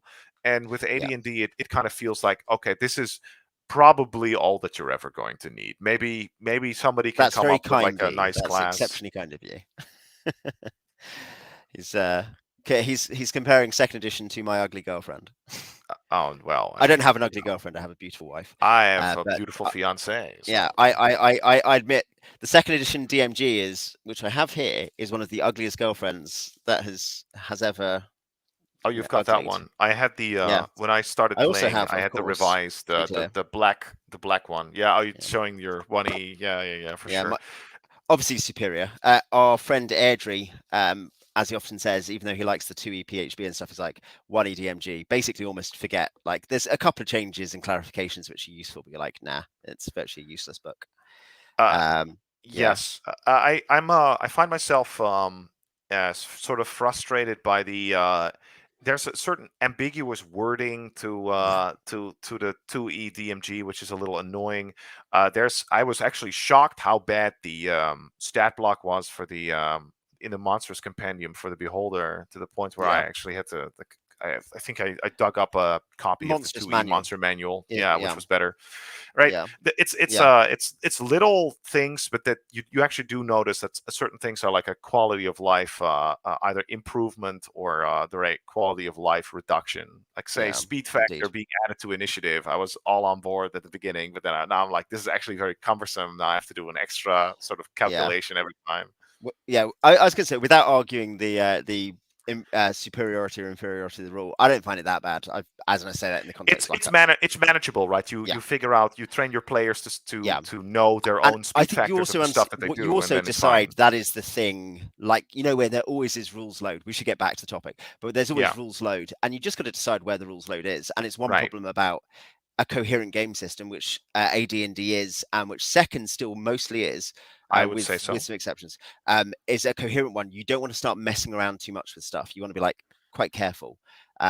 and I think that's one of the problems when you realize it doesn't quite work. It's squeaking, and you don't want to, because you're not stupid. You're not a revolutionary. You're like, oh, what do I do? So but yeah. So you were saying there is the rules mastery at a high level, which is more demanding because you need to know all these options, all these skills, all these spells. Particular, your example was a spell. Items are Yeah, also items. big. Yeah, Yeah. You're kind of juggling these things, right? And it's so and you for a usually DM, have. it's go ahead. I was going to say, you also module wise, you usually, I'm thinking about written high level modules that Yeah. you and I have both read, and I'm sure many people out there have read. You also have really complex interactions in the environment, which are more complex than in the Moat House. The Moat House is a monster zoo. It's actually a really weird dungeon, but it's a monster zoo where there's a couple of interactions, but mostly like, okay, just read this, revise this as I go. And yeah, and then you get, whereas in the high level thing, you're like, I need to know all of these things because this connects this room. There's this teleport trap. There's this monster who does this. Uh, I find that at least high level modules are much more likely to involve like complex puzzles that require describing things like that. Not universally, but yeah. I mean, maybe I you disagree. I don't know if complex puzzles could take place at many levels. I would say it's definitely true that if I just think about the D series, Mhm. the Drow is a great example of just like something where they're almost like overloaded with all of these suddenly you have like whatever you're fighting 20 combatants or something, and they all have spell like abilities as well, right, that they can just use, and like some of they have different weapon options and all this crazy shit.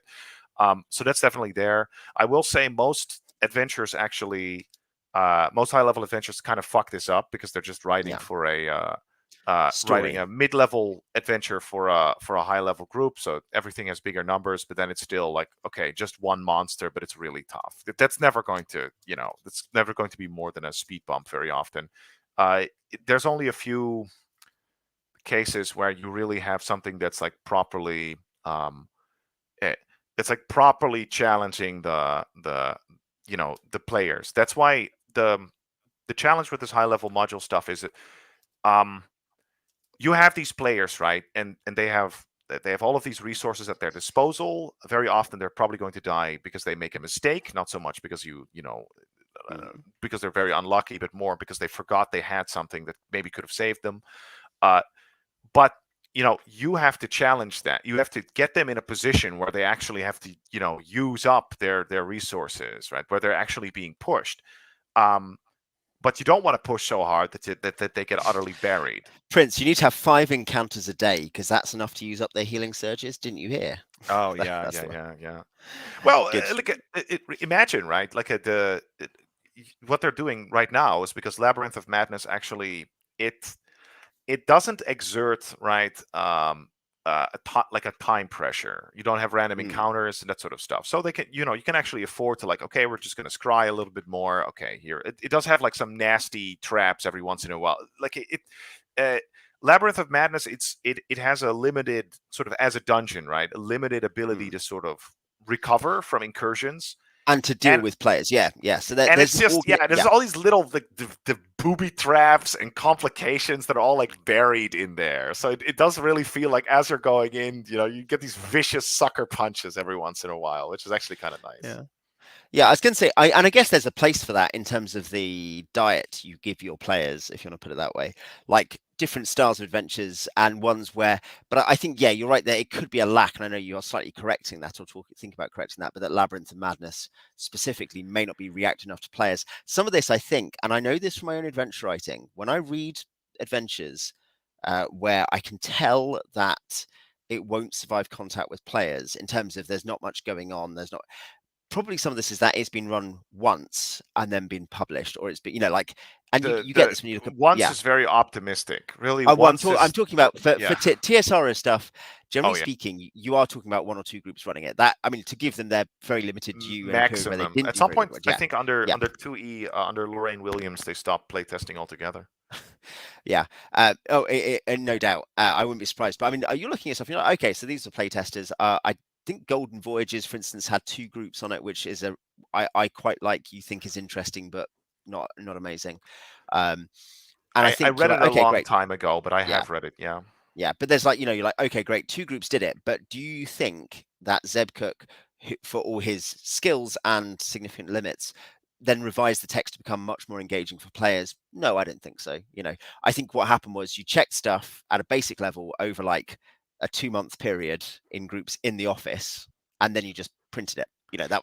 I suspect that's what happened. And with Labyrinth of Madness, the idea that Monty Cook would spend any time after any person had fed back to him saying, "Oh man, this was good, but it was hard to know what to do when Oh, Owen, we lost you again. players went back Oh boy. Okay, wait a minute. You're for roboting, my their friend. 5th crawl." Well, you're like, Chris Perkins, this is the. Am I roboting? Tell me Yeah, when it finishes. I believe it is finished Yeah, now. Chris Perkins. Yeah, Chris Perkins, to go back to that bit of podcast lore from earlier. I think I'm unfrozen, Gus. But he was like, he says, "Oh yeah, I got hired to write regularly for Dungeon because when Birthright," he gave an example, when Birthright came out, I just wrote an adventure and like sent it in, and they printed it.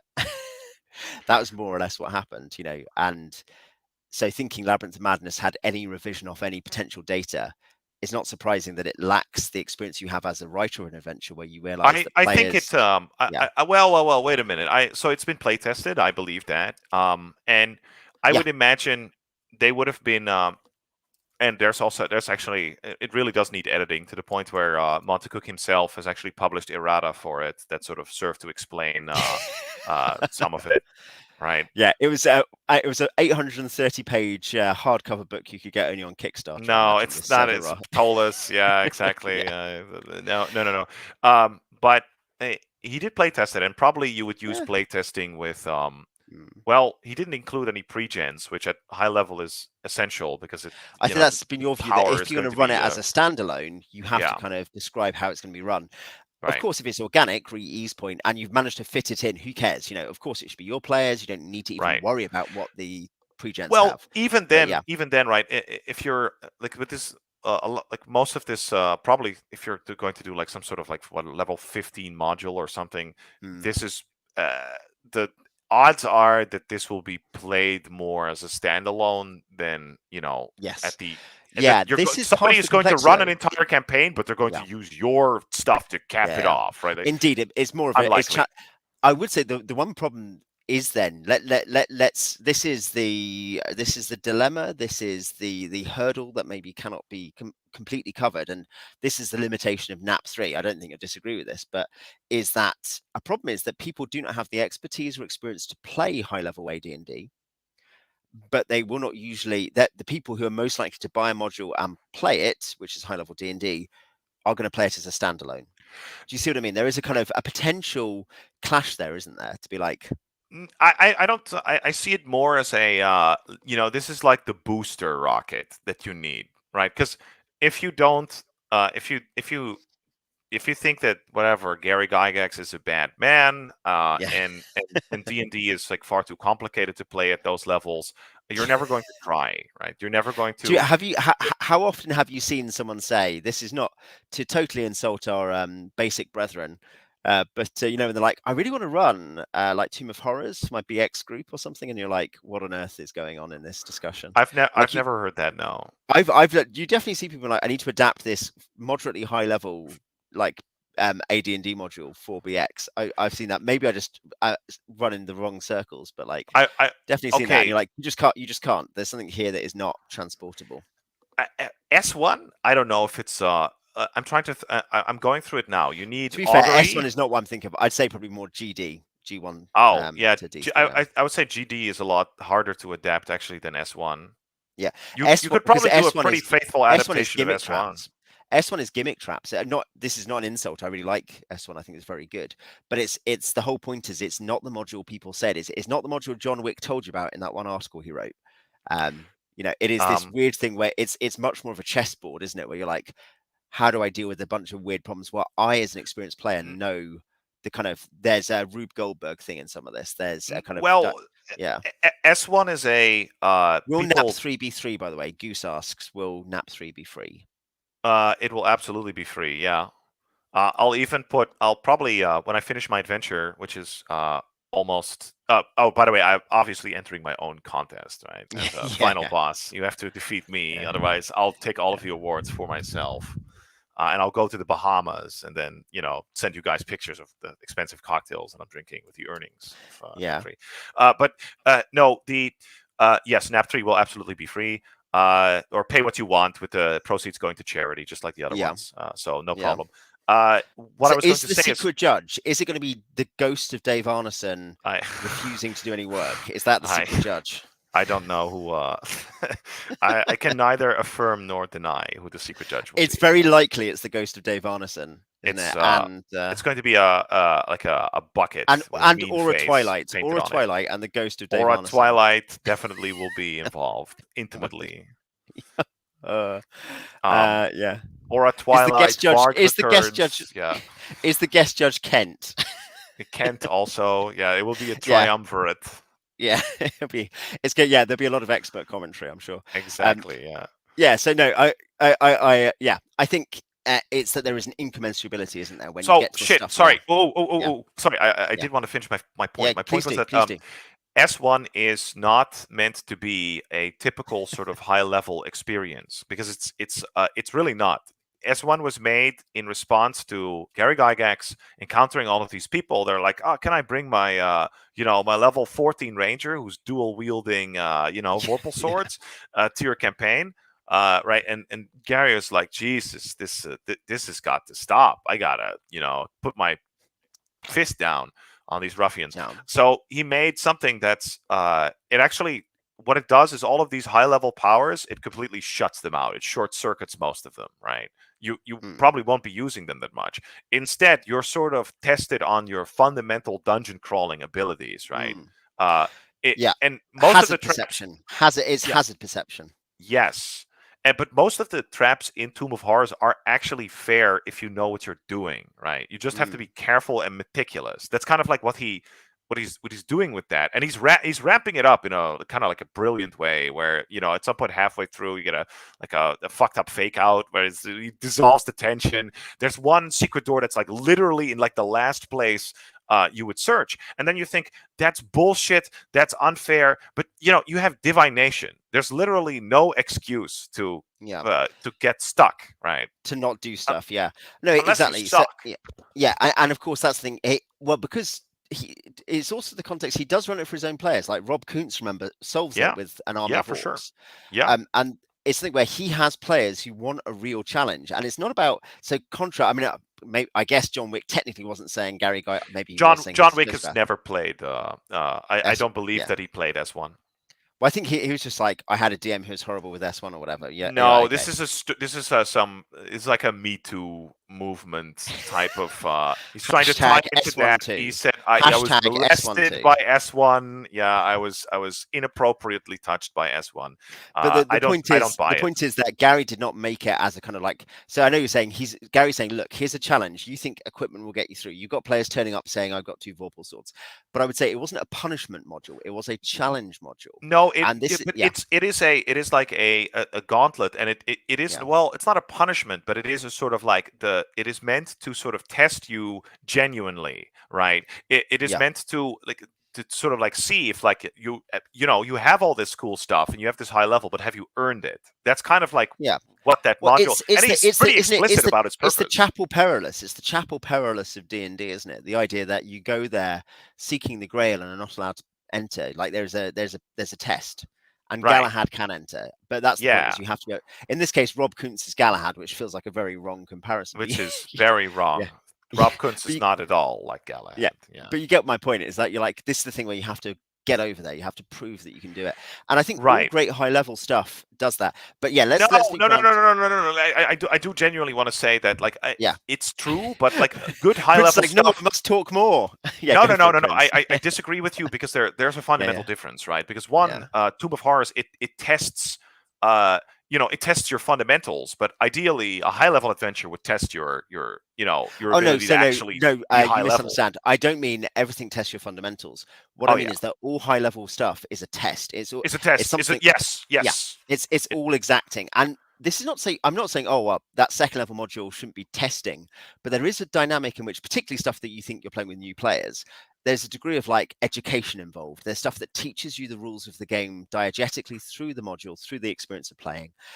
There's stuff which is kind of more open. There's stuff that, and then, but when you're at high level stuff, you need to have stuff where players are completely switched on and geared on and Yeah, are drawing in the it resources. I would Otherwise, it's imagine not working. right. You do, and I believe that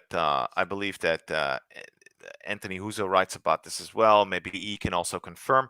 It's like Yep. this idea of like, you bet it all and you can win big, right? Like Yeah. it's not okay, we're gonna smash another dungeon. No, it's like every once in a while you get your high level characters out, and then it's like it's a real deal. You put everything on the line. You can win big, Yeah. but And the and assumption is the rest of the time your high level characters are researching, making magic items, training if they're training between levels, which is going to right. take them time, or running their domains.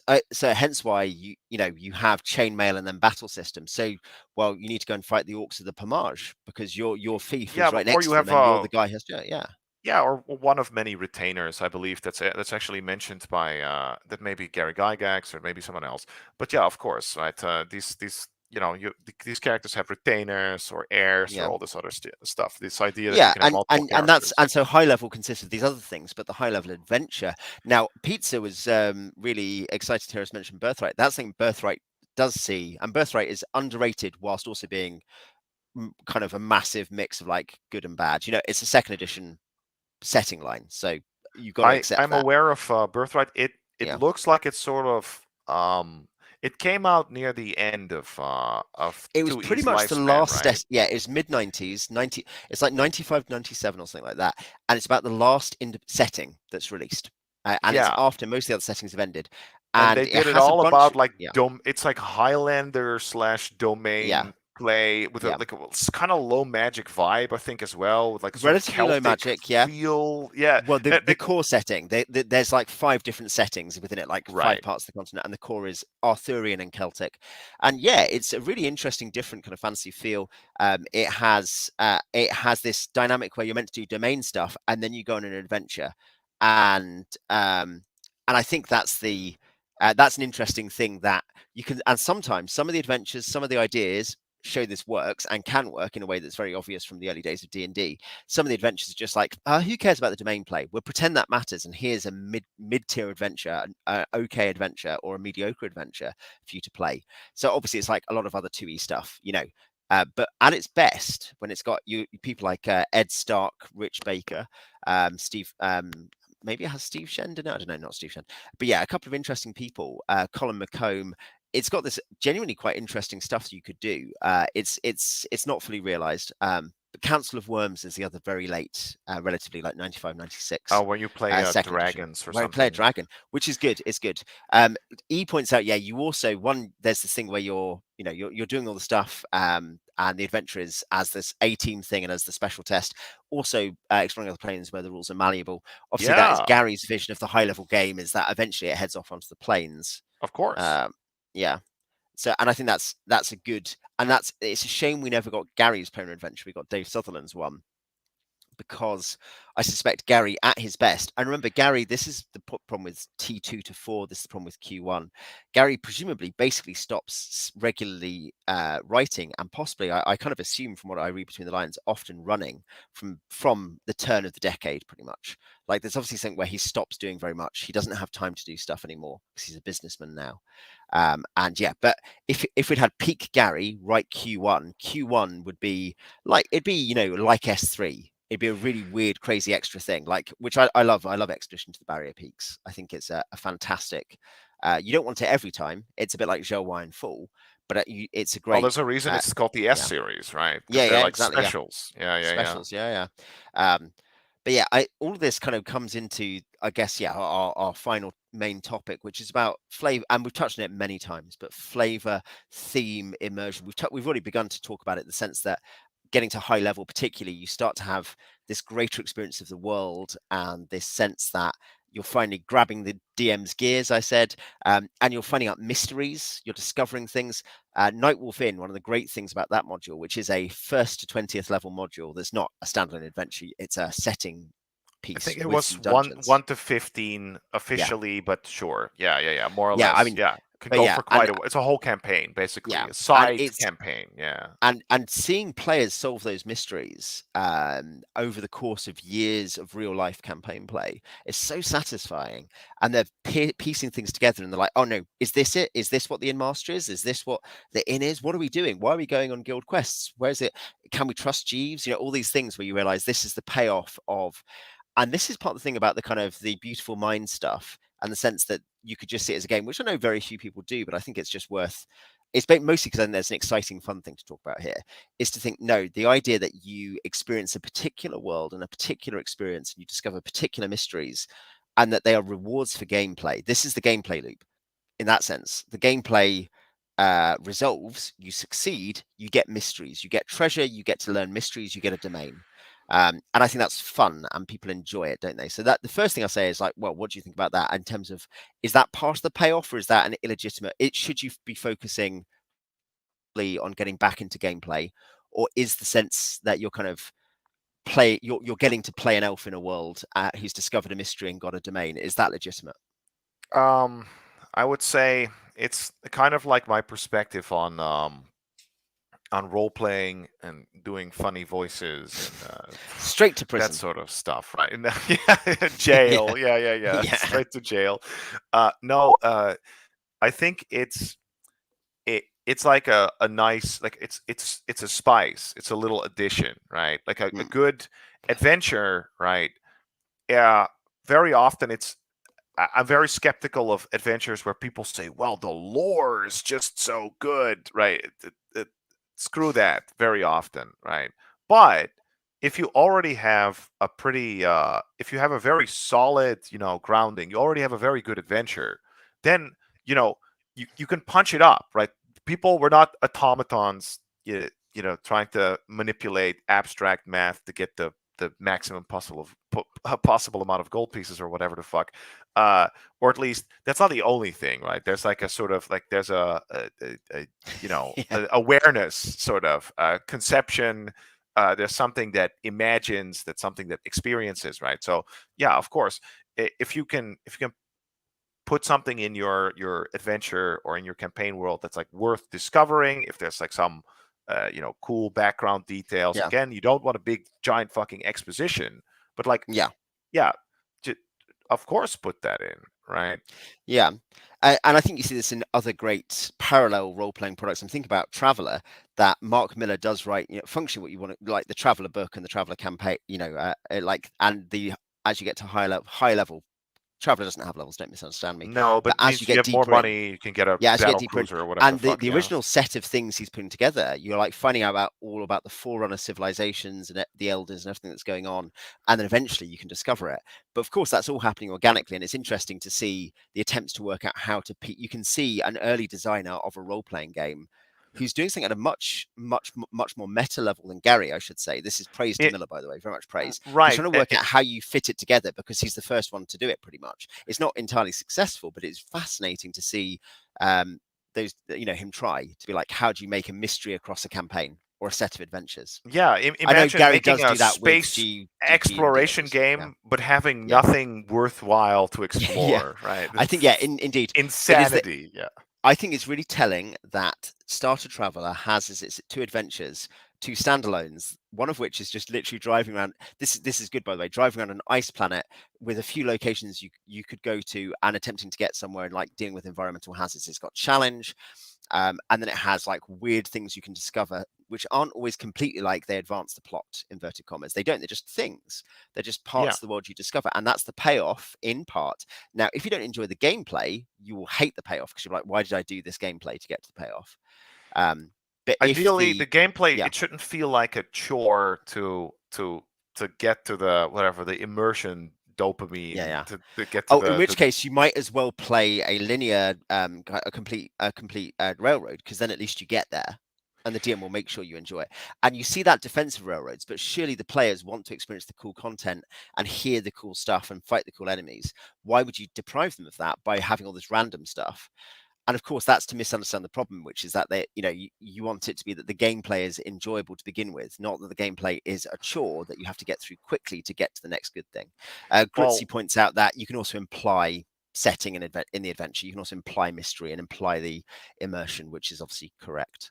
No, I Uh, think he also said something a very good point is that yeah, you and that's I agree with him, by the way, that you don't have to. I always hate that if people write like gigantic yeah, backstories. I think it started with Wilderlands of High Fantasy by Judges Guild, mm, but this is a tradition that was sort of continued in it was two books. It's Yun Soon and mm, Carcosa of the mm. sort of early Early mid OSR. OSR.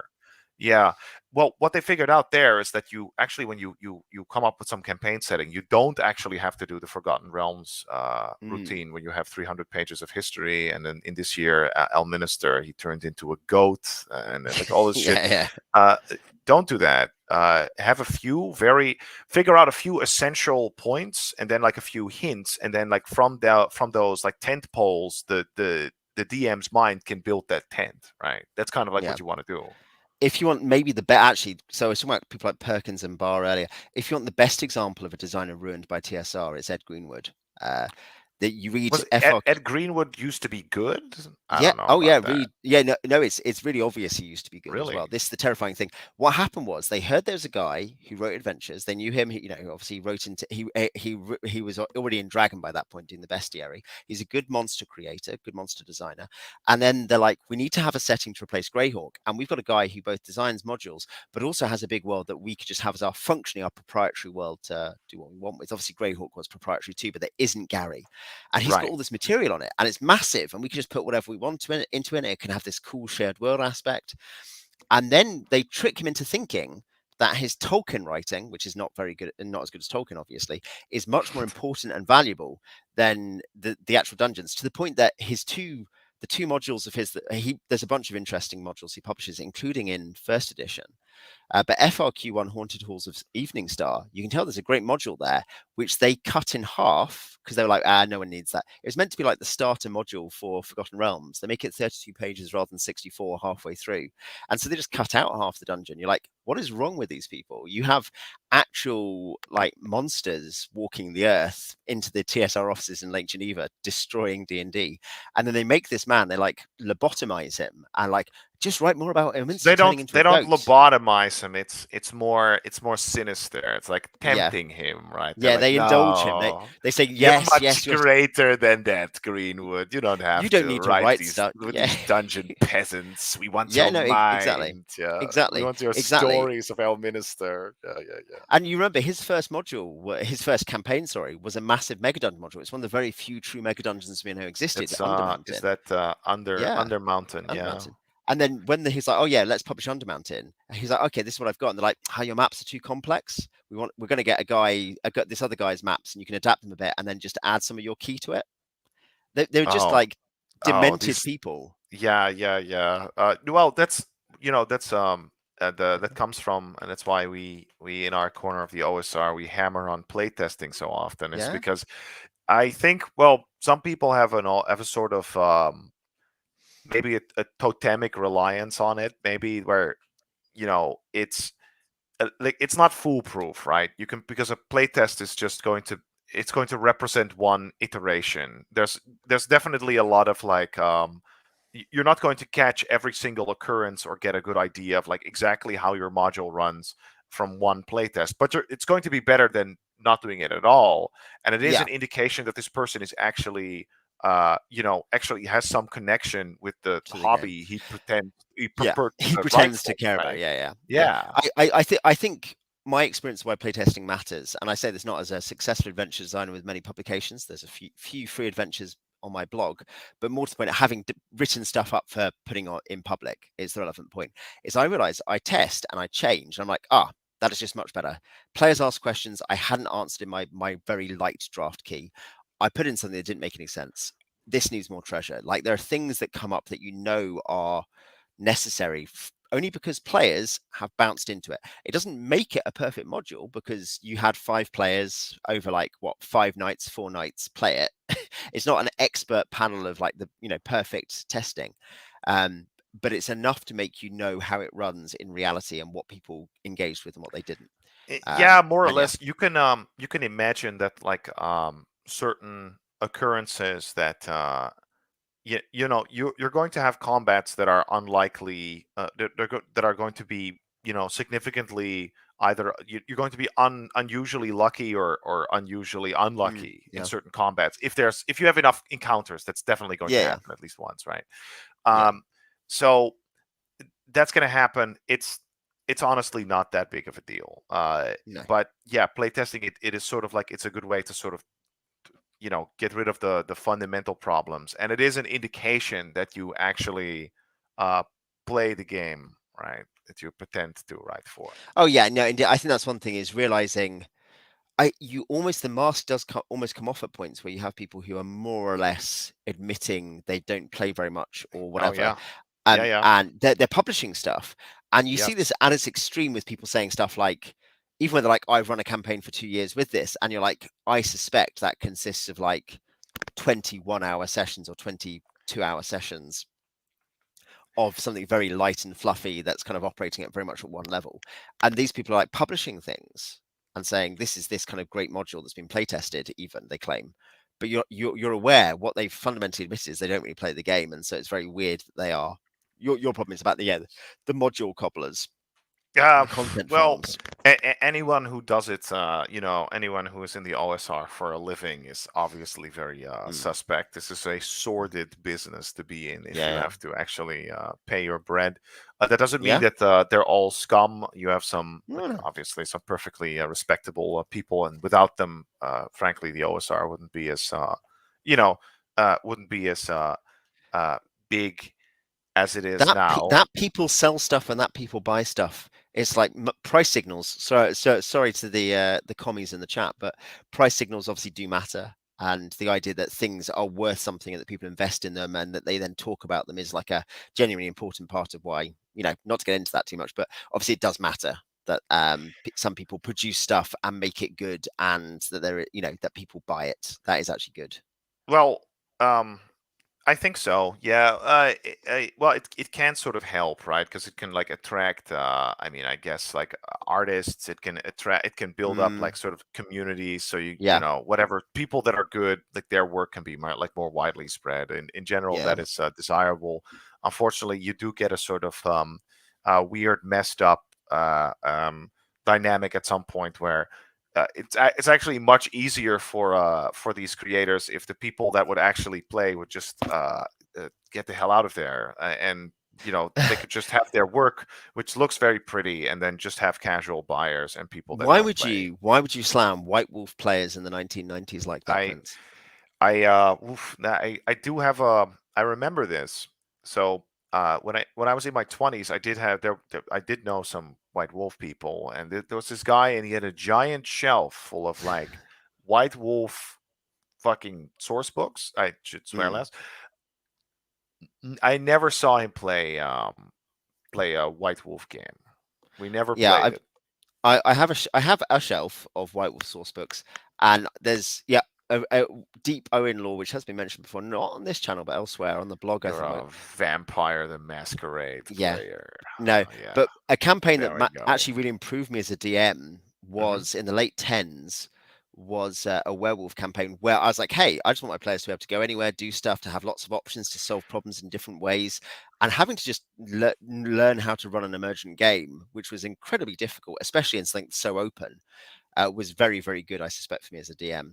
Um, and yeah, like, no, that's not really apropos White Wolf itself, but yeah, the idea that in the 90s, of course, this is one thing about the general financial model of how RPGs often have worked, including to some degree in the modern third party space, certainly on the fifth edition side, and also I think in some On of the the OSR OSR side is, as well.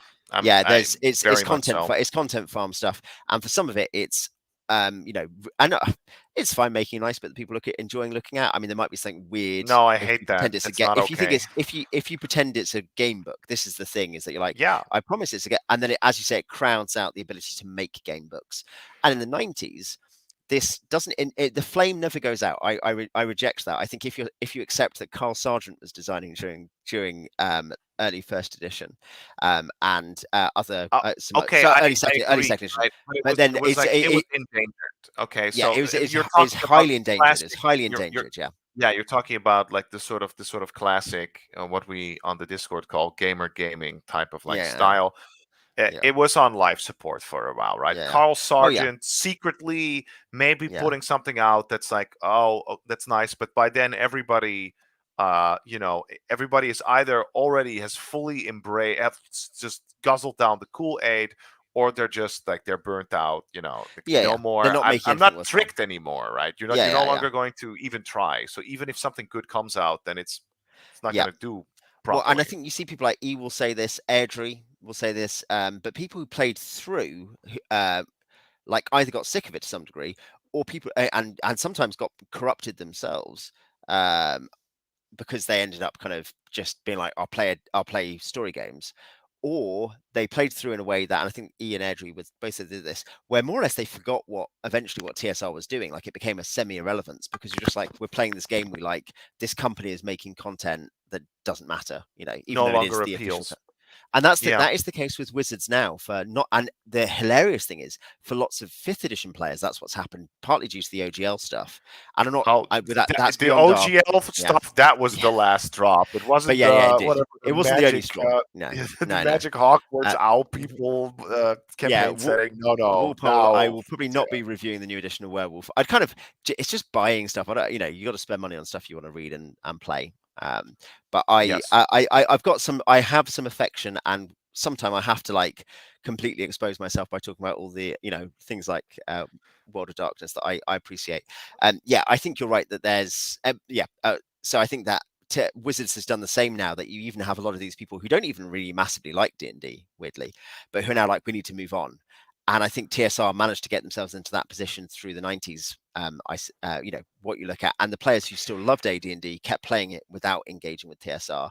And Uh, as you say, they're burnt out. And this is I Gene would Weigel. venture This the is Gene Weigel, isn't it? Literally, like they're watching me, they're tracking me. I must secretly play AD&D in like sweaty basements in New Jersey or whatever. yeah, and come up with with his own parallel like Get a lexicon rule to do system. all his stat blocks in, which is very funny, by the way. If you get Broken Castle, which I highly Yeah, recommend. I've reviewed on Uh, this channel. Yeah, all right, so what I was going to say, uh, yeah, they did eventually they did do the TSR eventually switched away from this more like the sort of story gaming immersion heavy World of Darkness type of game. yeah, By the way, by then when that switch was going to, like when that switch was happening, by then I believe Vampire the Masquerade was actually outselling Dungeons and yeah. Dragons, right? It was like In the mid 90s, yeah, World of what a Darkness was what a outselling it. what a Crazy world. brutal, yeah, depressing sort of era. Yeah.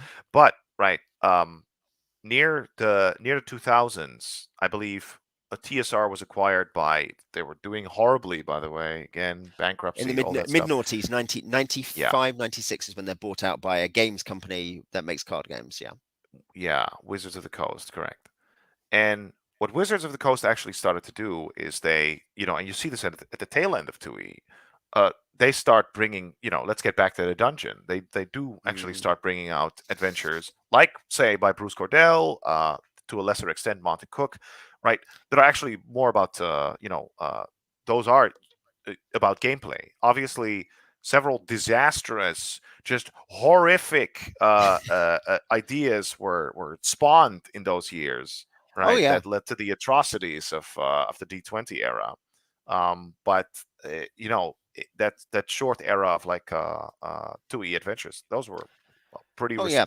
pretty respectable, Yeah, to finish up, he just mentions Conan. So the final point of our theme, flavor, immersion section, right? genre of, basically does genre matter? Does the kind of the fictional content matter? Can we use D&D to I don't know? Can we use it to be modern accountants breaking into Alcatraz for some reason? Like Uh, what connection is there? Like what connection does the appendix N stuff have? Would you say we do that on this channel?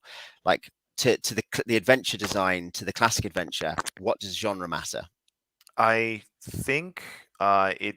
I do think the Appendix N and that type of fantasy, the inspirational material for D&D matters quite a bit, maybe more Mm, than people are maybe cognizant of, because mm, I think D&D works to um, don't make the like don't go full Rodden Edwards where you Yeah. have the idea of like, well, it's meant to emulate sword and sorcery, but it's totally different. Like hold on.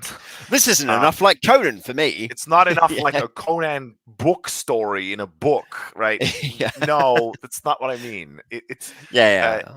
but there is a type of like sort of it is meant to emulate a type of sort of like pulpy heroic adventure, and Yeah. if you read the Appendix N, you kind of understand the spirit of it, right? The Mm, general gist, the sort of the thread that runs through all of those works. You kind of you mm, catch that, and then you understand that like that's like a sort of like, oh, there's an overlay that is in that.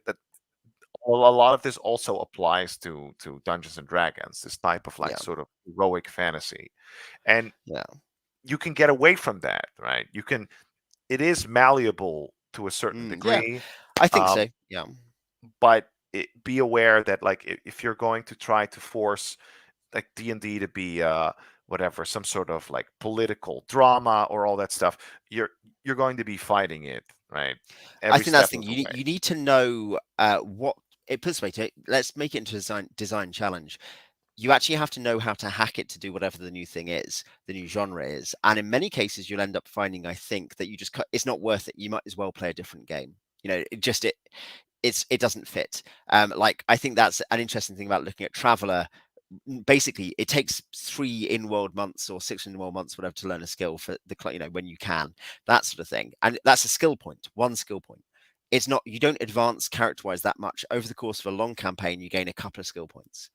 But you're gaining instead resources, and you're using resources in a different way, and you realize the dynamic of the game calls you to do different things and incentivizes different parts of the play loop, whereas the D&D one does a particular thing to do with heavy Well, emphasis on leveling and on right. progression The via idea that. that as you get like more powerful, that it's really about people doing yeah, like sort of like Yeah. very like kind of like as they get more powerful, like very heroic, extraordinary things, like Yeah, you're and I think that you fighting got to understand that. Yeah, dragons and that sort of I stuff. think it's Yeah, also looking at Appendix N. I read on the first Reading Room podcast I did, like live reading and discussion. We did Tower of the Elephant by Conan, which is and great. in Tower Yeah, of Tower of the Elephant is a great story. Uh, When you read that, or you read is it Miserian's Garden? What is the story with Miserian? You know that one. That Miserian's in Garden Dying is Earth. not in the Yeah. Appendix N, I should say. N- That's a Clark No. Ashton Smith story, maybe. Oh no. So Trying to think. is it what's the Dying Earth story I'm thinking of? Well, someone can correct me Ooh, in the comments. maybe. Yeah, I the thought Dying Earth Miserian's story Garden was a. Oh, go ahead. was that. Sorry. Yeah, but yeah, that you look at these stories. Sorry, just a couple of examples, and there's many others that you could come up with. Certainly Lankmar as well, and you read them and you think, how did the Braunstein game, which turned into Dave Arneson's initial kind of idea of like, okay, what if you had these guys doing this, and then turns into Gary's set? What is, and you've got to feel like something that happened, whether it's for Gary or whether it's all the way back in the late 60s or whether it's Dave, whoever it was. People read these things and thought, okay, we're playing fantasy games. Okay, we're playing a war game that has like named characters in it as well. And they thought, what wouldn't it be cool if you had games and stories that were like this? And you read it, and it's undeniable. I think that Children's Garden, Giant Goose, yeah, that is obviously a good, if not amazing, Vance novel. And Canyon Frost confirms Misery and the Magician is by Vance, not Cass. No, I know. Um, Masirian's yeah, Garden was. It's Masirian the Magician. Yeah, you're probably right. But like yeah, then yeah. I'm thinking of Sudren's Garden. There's a That's right. Clark's. Is there a Clark? Yeah, yeah. Yeah, there's a Clark So Ashton. It's a yes, good one. Oh no, that's the yeah, Garden of Adomfa or something like that. a Yeah, that Dumfar. one is good. But yeah, I think it is undeniable. I think it is impossible to read those stories and not think that Gary or whoever thought, wouldn't it be awesome to play this? They sat down and Um. thought, wouldn't it be awesome to play this at some level? And that was eh, one step in the process. Well, yeah. I think it's. I'm not sure if he went. If the. Uh, it's not maybe not so much a deliberate. So yeah, it's not the deliberate process of like I'm going to make a fantasy game that is like the fantasy here, but it is like a way for Gary to sort of like say, listen, I read all of this sort of like fantasy when and this was pretty common, right, among wargamers back in the day. Like the fantasy market was like compact enough that most of these people would have sort of the same frame of reference. This would be a distinct culture, right? Yeah. So yeah, naturally those elements would start to inform sort of like the Yeah. fantasy adventures. So it helps you to sort of catch the the reference that they're coming from. So obviously not the Yeah. only one, but Oh yeah, no, the frame of reference. I'm not trying. I'm not trying to make it monocausal or No, like this. But I do. One thing I would say, just from my own experience, I'm sure you've had the same. The one game creating impulse is where you see something cool and want to do it. It's my kids yeah, do it with seeing something cool and they then play it. And I think knowing there's this tradition you read, and then the fact that the gold for XP, though I think is a very very effective mechanism. I've talked about it in a video on this channel. Um, it is obviously also partly based because it's not coming from Lord of the Rings. That's not from that. It is coming from the idea that that Fafnir and the Grey Mouser, that yeah. Conan, and the others in that tradition get money and spend it. Not all of them do. John Carter of Mars doesn't, and Rialto the magician doesn't, but these people do, and it's a big part of the pulp genre. And so it's a perfect blend or perfect meeting of mechanic and theme. This is actually glorious. This is a genius thing. By that I mean actually design genius. The idea that you have something thematic and ludically effective, perfectly merged. Um, and I think that's one reason why I look at the background stuff and think this is important, not because it doesn't teach us how to improve D&D or to necessarily play D&D better, but it might help us understand the dynamic of what D&D is and how to design it better is by understanding those sources, because you can Well, see the kind of thought world, the idea world that it's in. Well, I think also, I mean, there's like something to the idea that like in these sort of sorcery stories, it's not just like sword fighting. It's also like you have to circumvent natural obstacles, climb high cliffs. There's enchantments. There's like Yeah. secret doors. Oh yeah. Right, cunning pit traps, evil sorcerers, that sort of stuff. There's A great definitely some war of that, between like it law and just chaos as informs. well. Actually, some of the Yeah. other stuff, some of it is there's law and chaos, and law holds back chaos from destroying everything. And so the adventurers, therefore, however rapacious they are agents of law essentially because they are pushing back the wilderness. All these different dynamics that fit into like the vision of the game. Yeah. For sure. Yeah. Yeah, we should wrap up shortly, shouldn't we? But yeah, I don't know if you had any. Yeah. Let's closing thoughts. What do you think are just five? Doesn't need to be your actual top five, but top five. Some of your top five classic adventure modules. This can include new school stuff like Tony Huso, but like top five or five modules you like. Top five. Let me think. Well, we maybe more because we were talking about it. Uh, Many Gates of the Gan. I still think Mm, is very good and worth studying. And I'll add Dream House of the Nether Prince by Anthony Huzo as a sort of mm, example of like just a terrific high level adventure. mm. As for the classics, I always in my mind it's like GD is always like one chunk. It's like it feels like one perfect continuation. Yeah, Um, it's hard to say that G1 is this different I'll module to I'll G2, pick so you cheat. Yeah, G3 Halls of the yeah. Fire Giant King from Mm. the lineup. That's no problem. And then there's two left. Geez, what do I end up with? There's no Uh, other good adventures. That's the yeah. problem. Everything Oh else is yeah. complete. No. I'll pick a Dark Tower by Paul Jaquez, and now there is the last one. The Halls of Thizun Thane by Albi Fiore. Albie, a guy who Yeah, wrote two modules, both of which two for many people are modules. top 10, which is Yes, crazy. The correct. best In hit White rate of a Dwarf. yeah, indeed. I've got Best of White Dwarf Volume 1, Yeah, which has both of them in it, which is crazy. correct. I Yeah. would say, let's go. It's a GD certainly, and I think of Gary's work partly, and of that D3 probably, but of Gary's work, GD is sort of him humming, thrumming at perfection or something, to like bit perfect machine.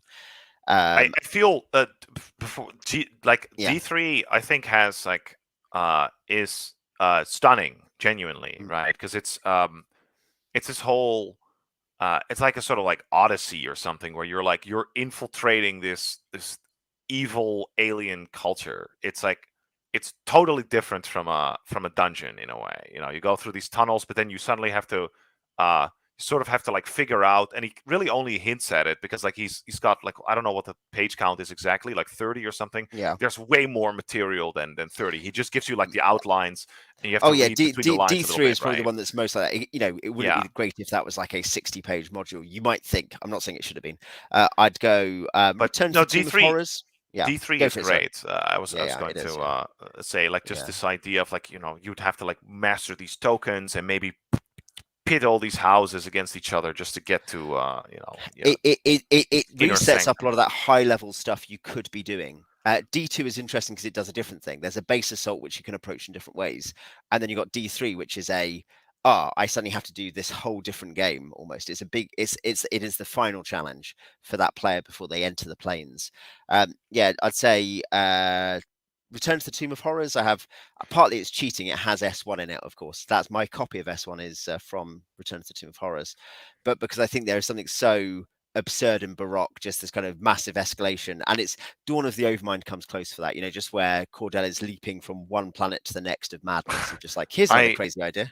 I love so yeah, we touched on that a little bit before. So that's where a little bit of the story gaming gets into the classic modules, right? Yeah. Cordelli makes like, they're almost like blockbusters. I always call them blockbusters, right? It's like, oh shit, the universe is gonna get destroyed, gang. All right, we gotta Yeah. stop Vecna or whatever or whatever, right? Yeah. Or we have to stop Illan Sign, all this stuff. Yeah. But for all that stuff, what I like about it is if besides those bombastic elements, the dungeons linking all those things together are usually just very solid and fun and are filled with great content, right? Well, and I think it's okay that the stakes, therefore, the stakes are mad because you're doing other stuff, and then you advance if you want to. And of course, it's not as if G doesn't do the same thing. It's like you've got to go and fight the frost giant now. The fire giants aren't going to. They're not. If Bruce Cordell had written G3, then the fire giants, they would be boring a tunnel in the earth to release But all that's the amazing. magma. What's wrong with you, Prince? That's awesome. No, that's too much.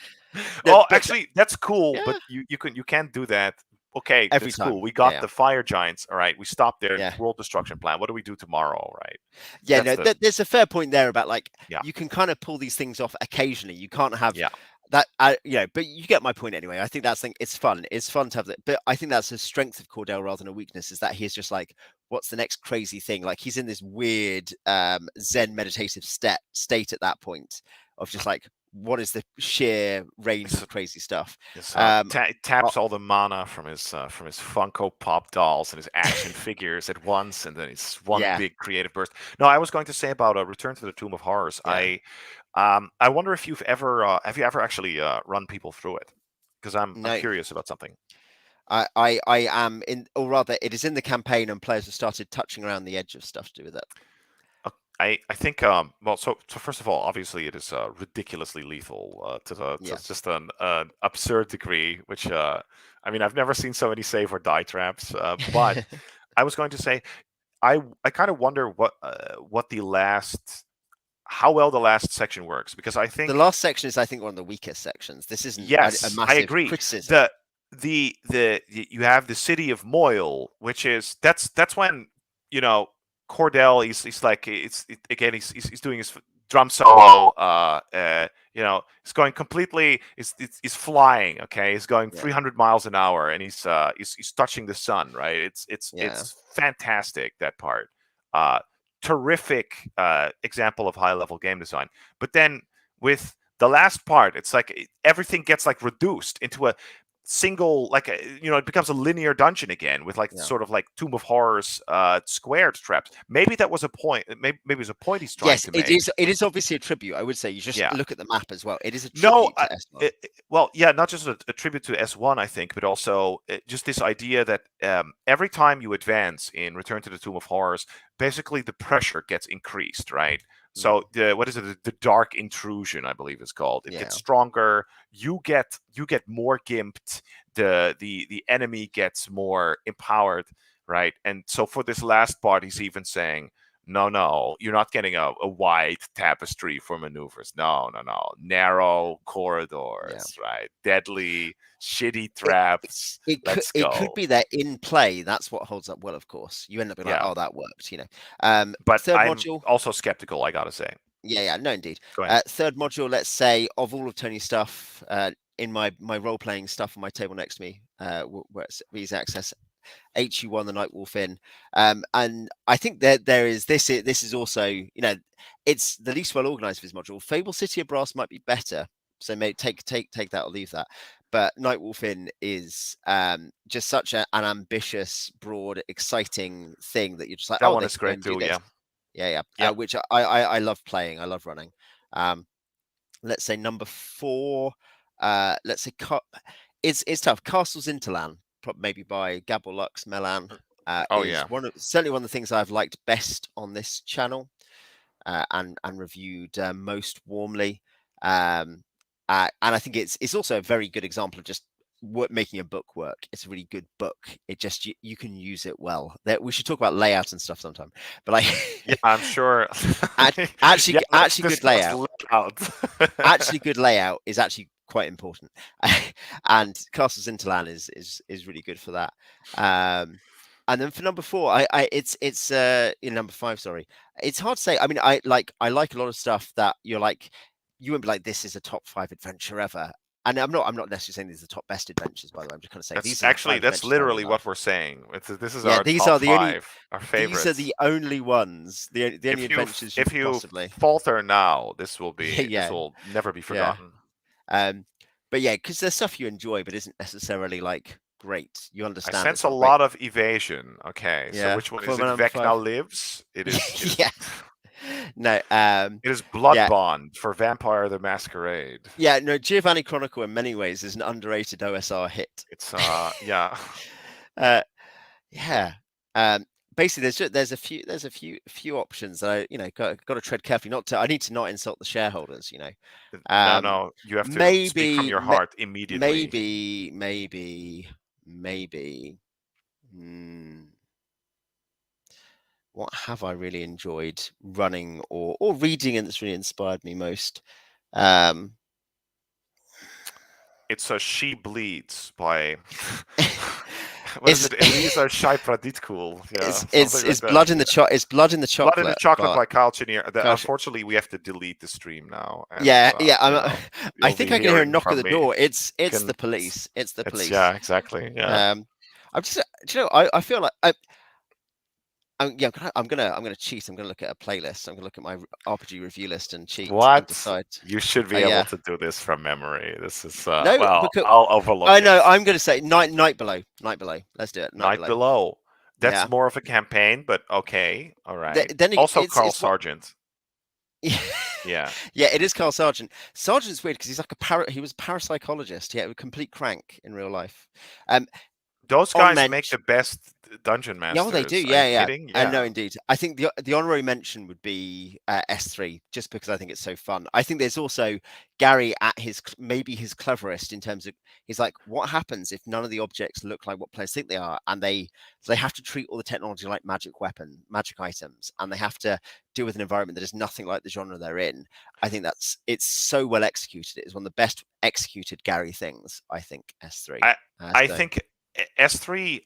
It's well, it's cool because you can just have metamorphosis alpha stuff in D&D, Yeah. right? But Yeah. what I love about it is it's this idea that you have you know, it's a dungeon, but it has sort of like rules, right? It operates in certain ways. You have like they're like puzzles, right? How these key cards interact with these doors, that sort of stuff, and you have to learn to.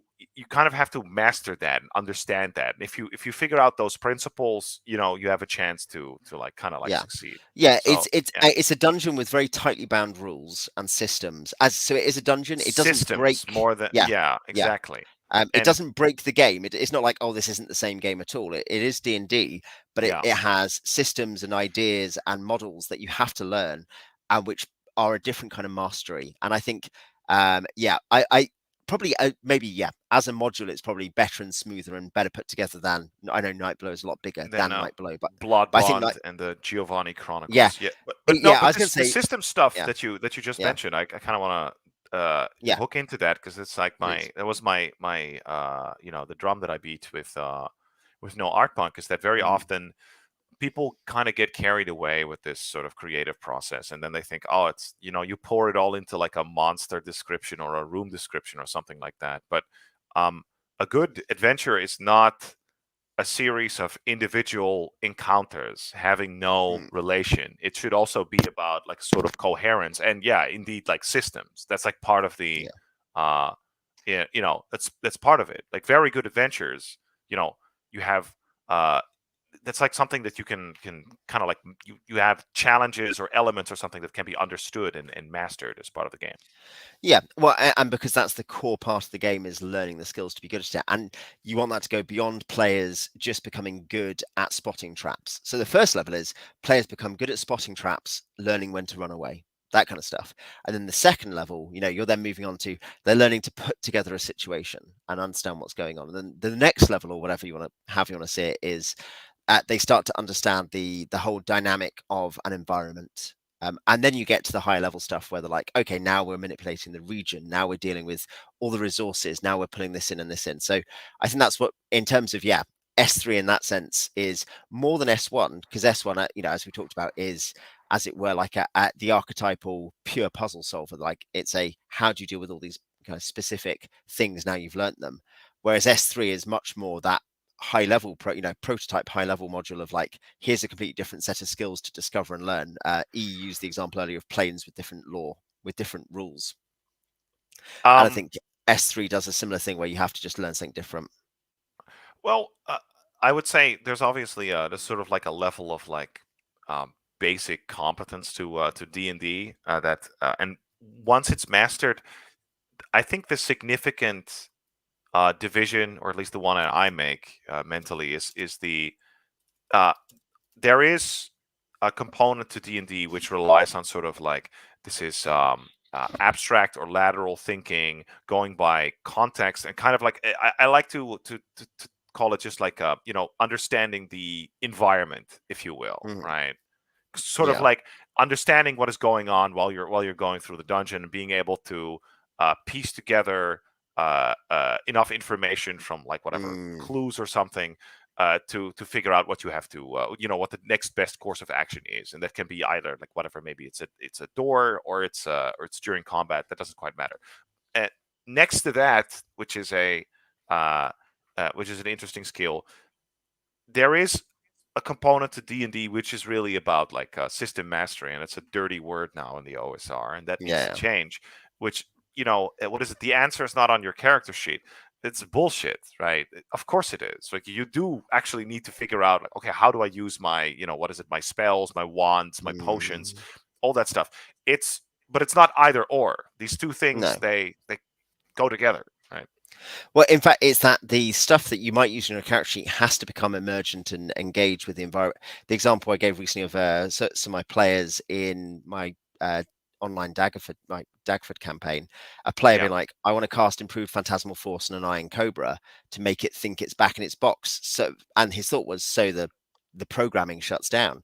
And I was like, oh Yeah. man, the rule, I know, I ruled that would work. And you're like, so you've added this thing from your sheet, a spell in this case, your most powerful spell, in fact, in this character's case, you've added it to the situation, which is, I think this thing does this. I think this is the behavior. Well, I think this is we the can get into this some other time, but like illusionists are super interesting as far as that's concerned, because that's like sort of like where it uh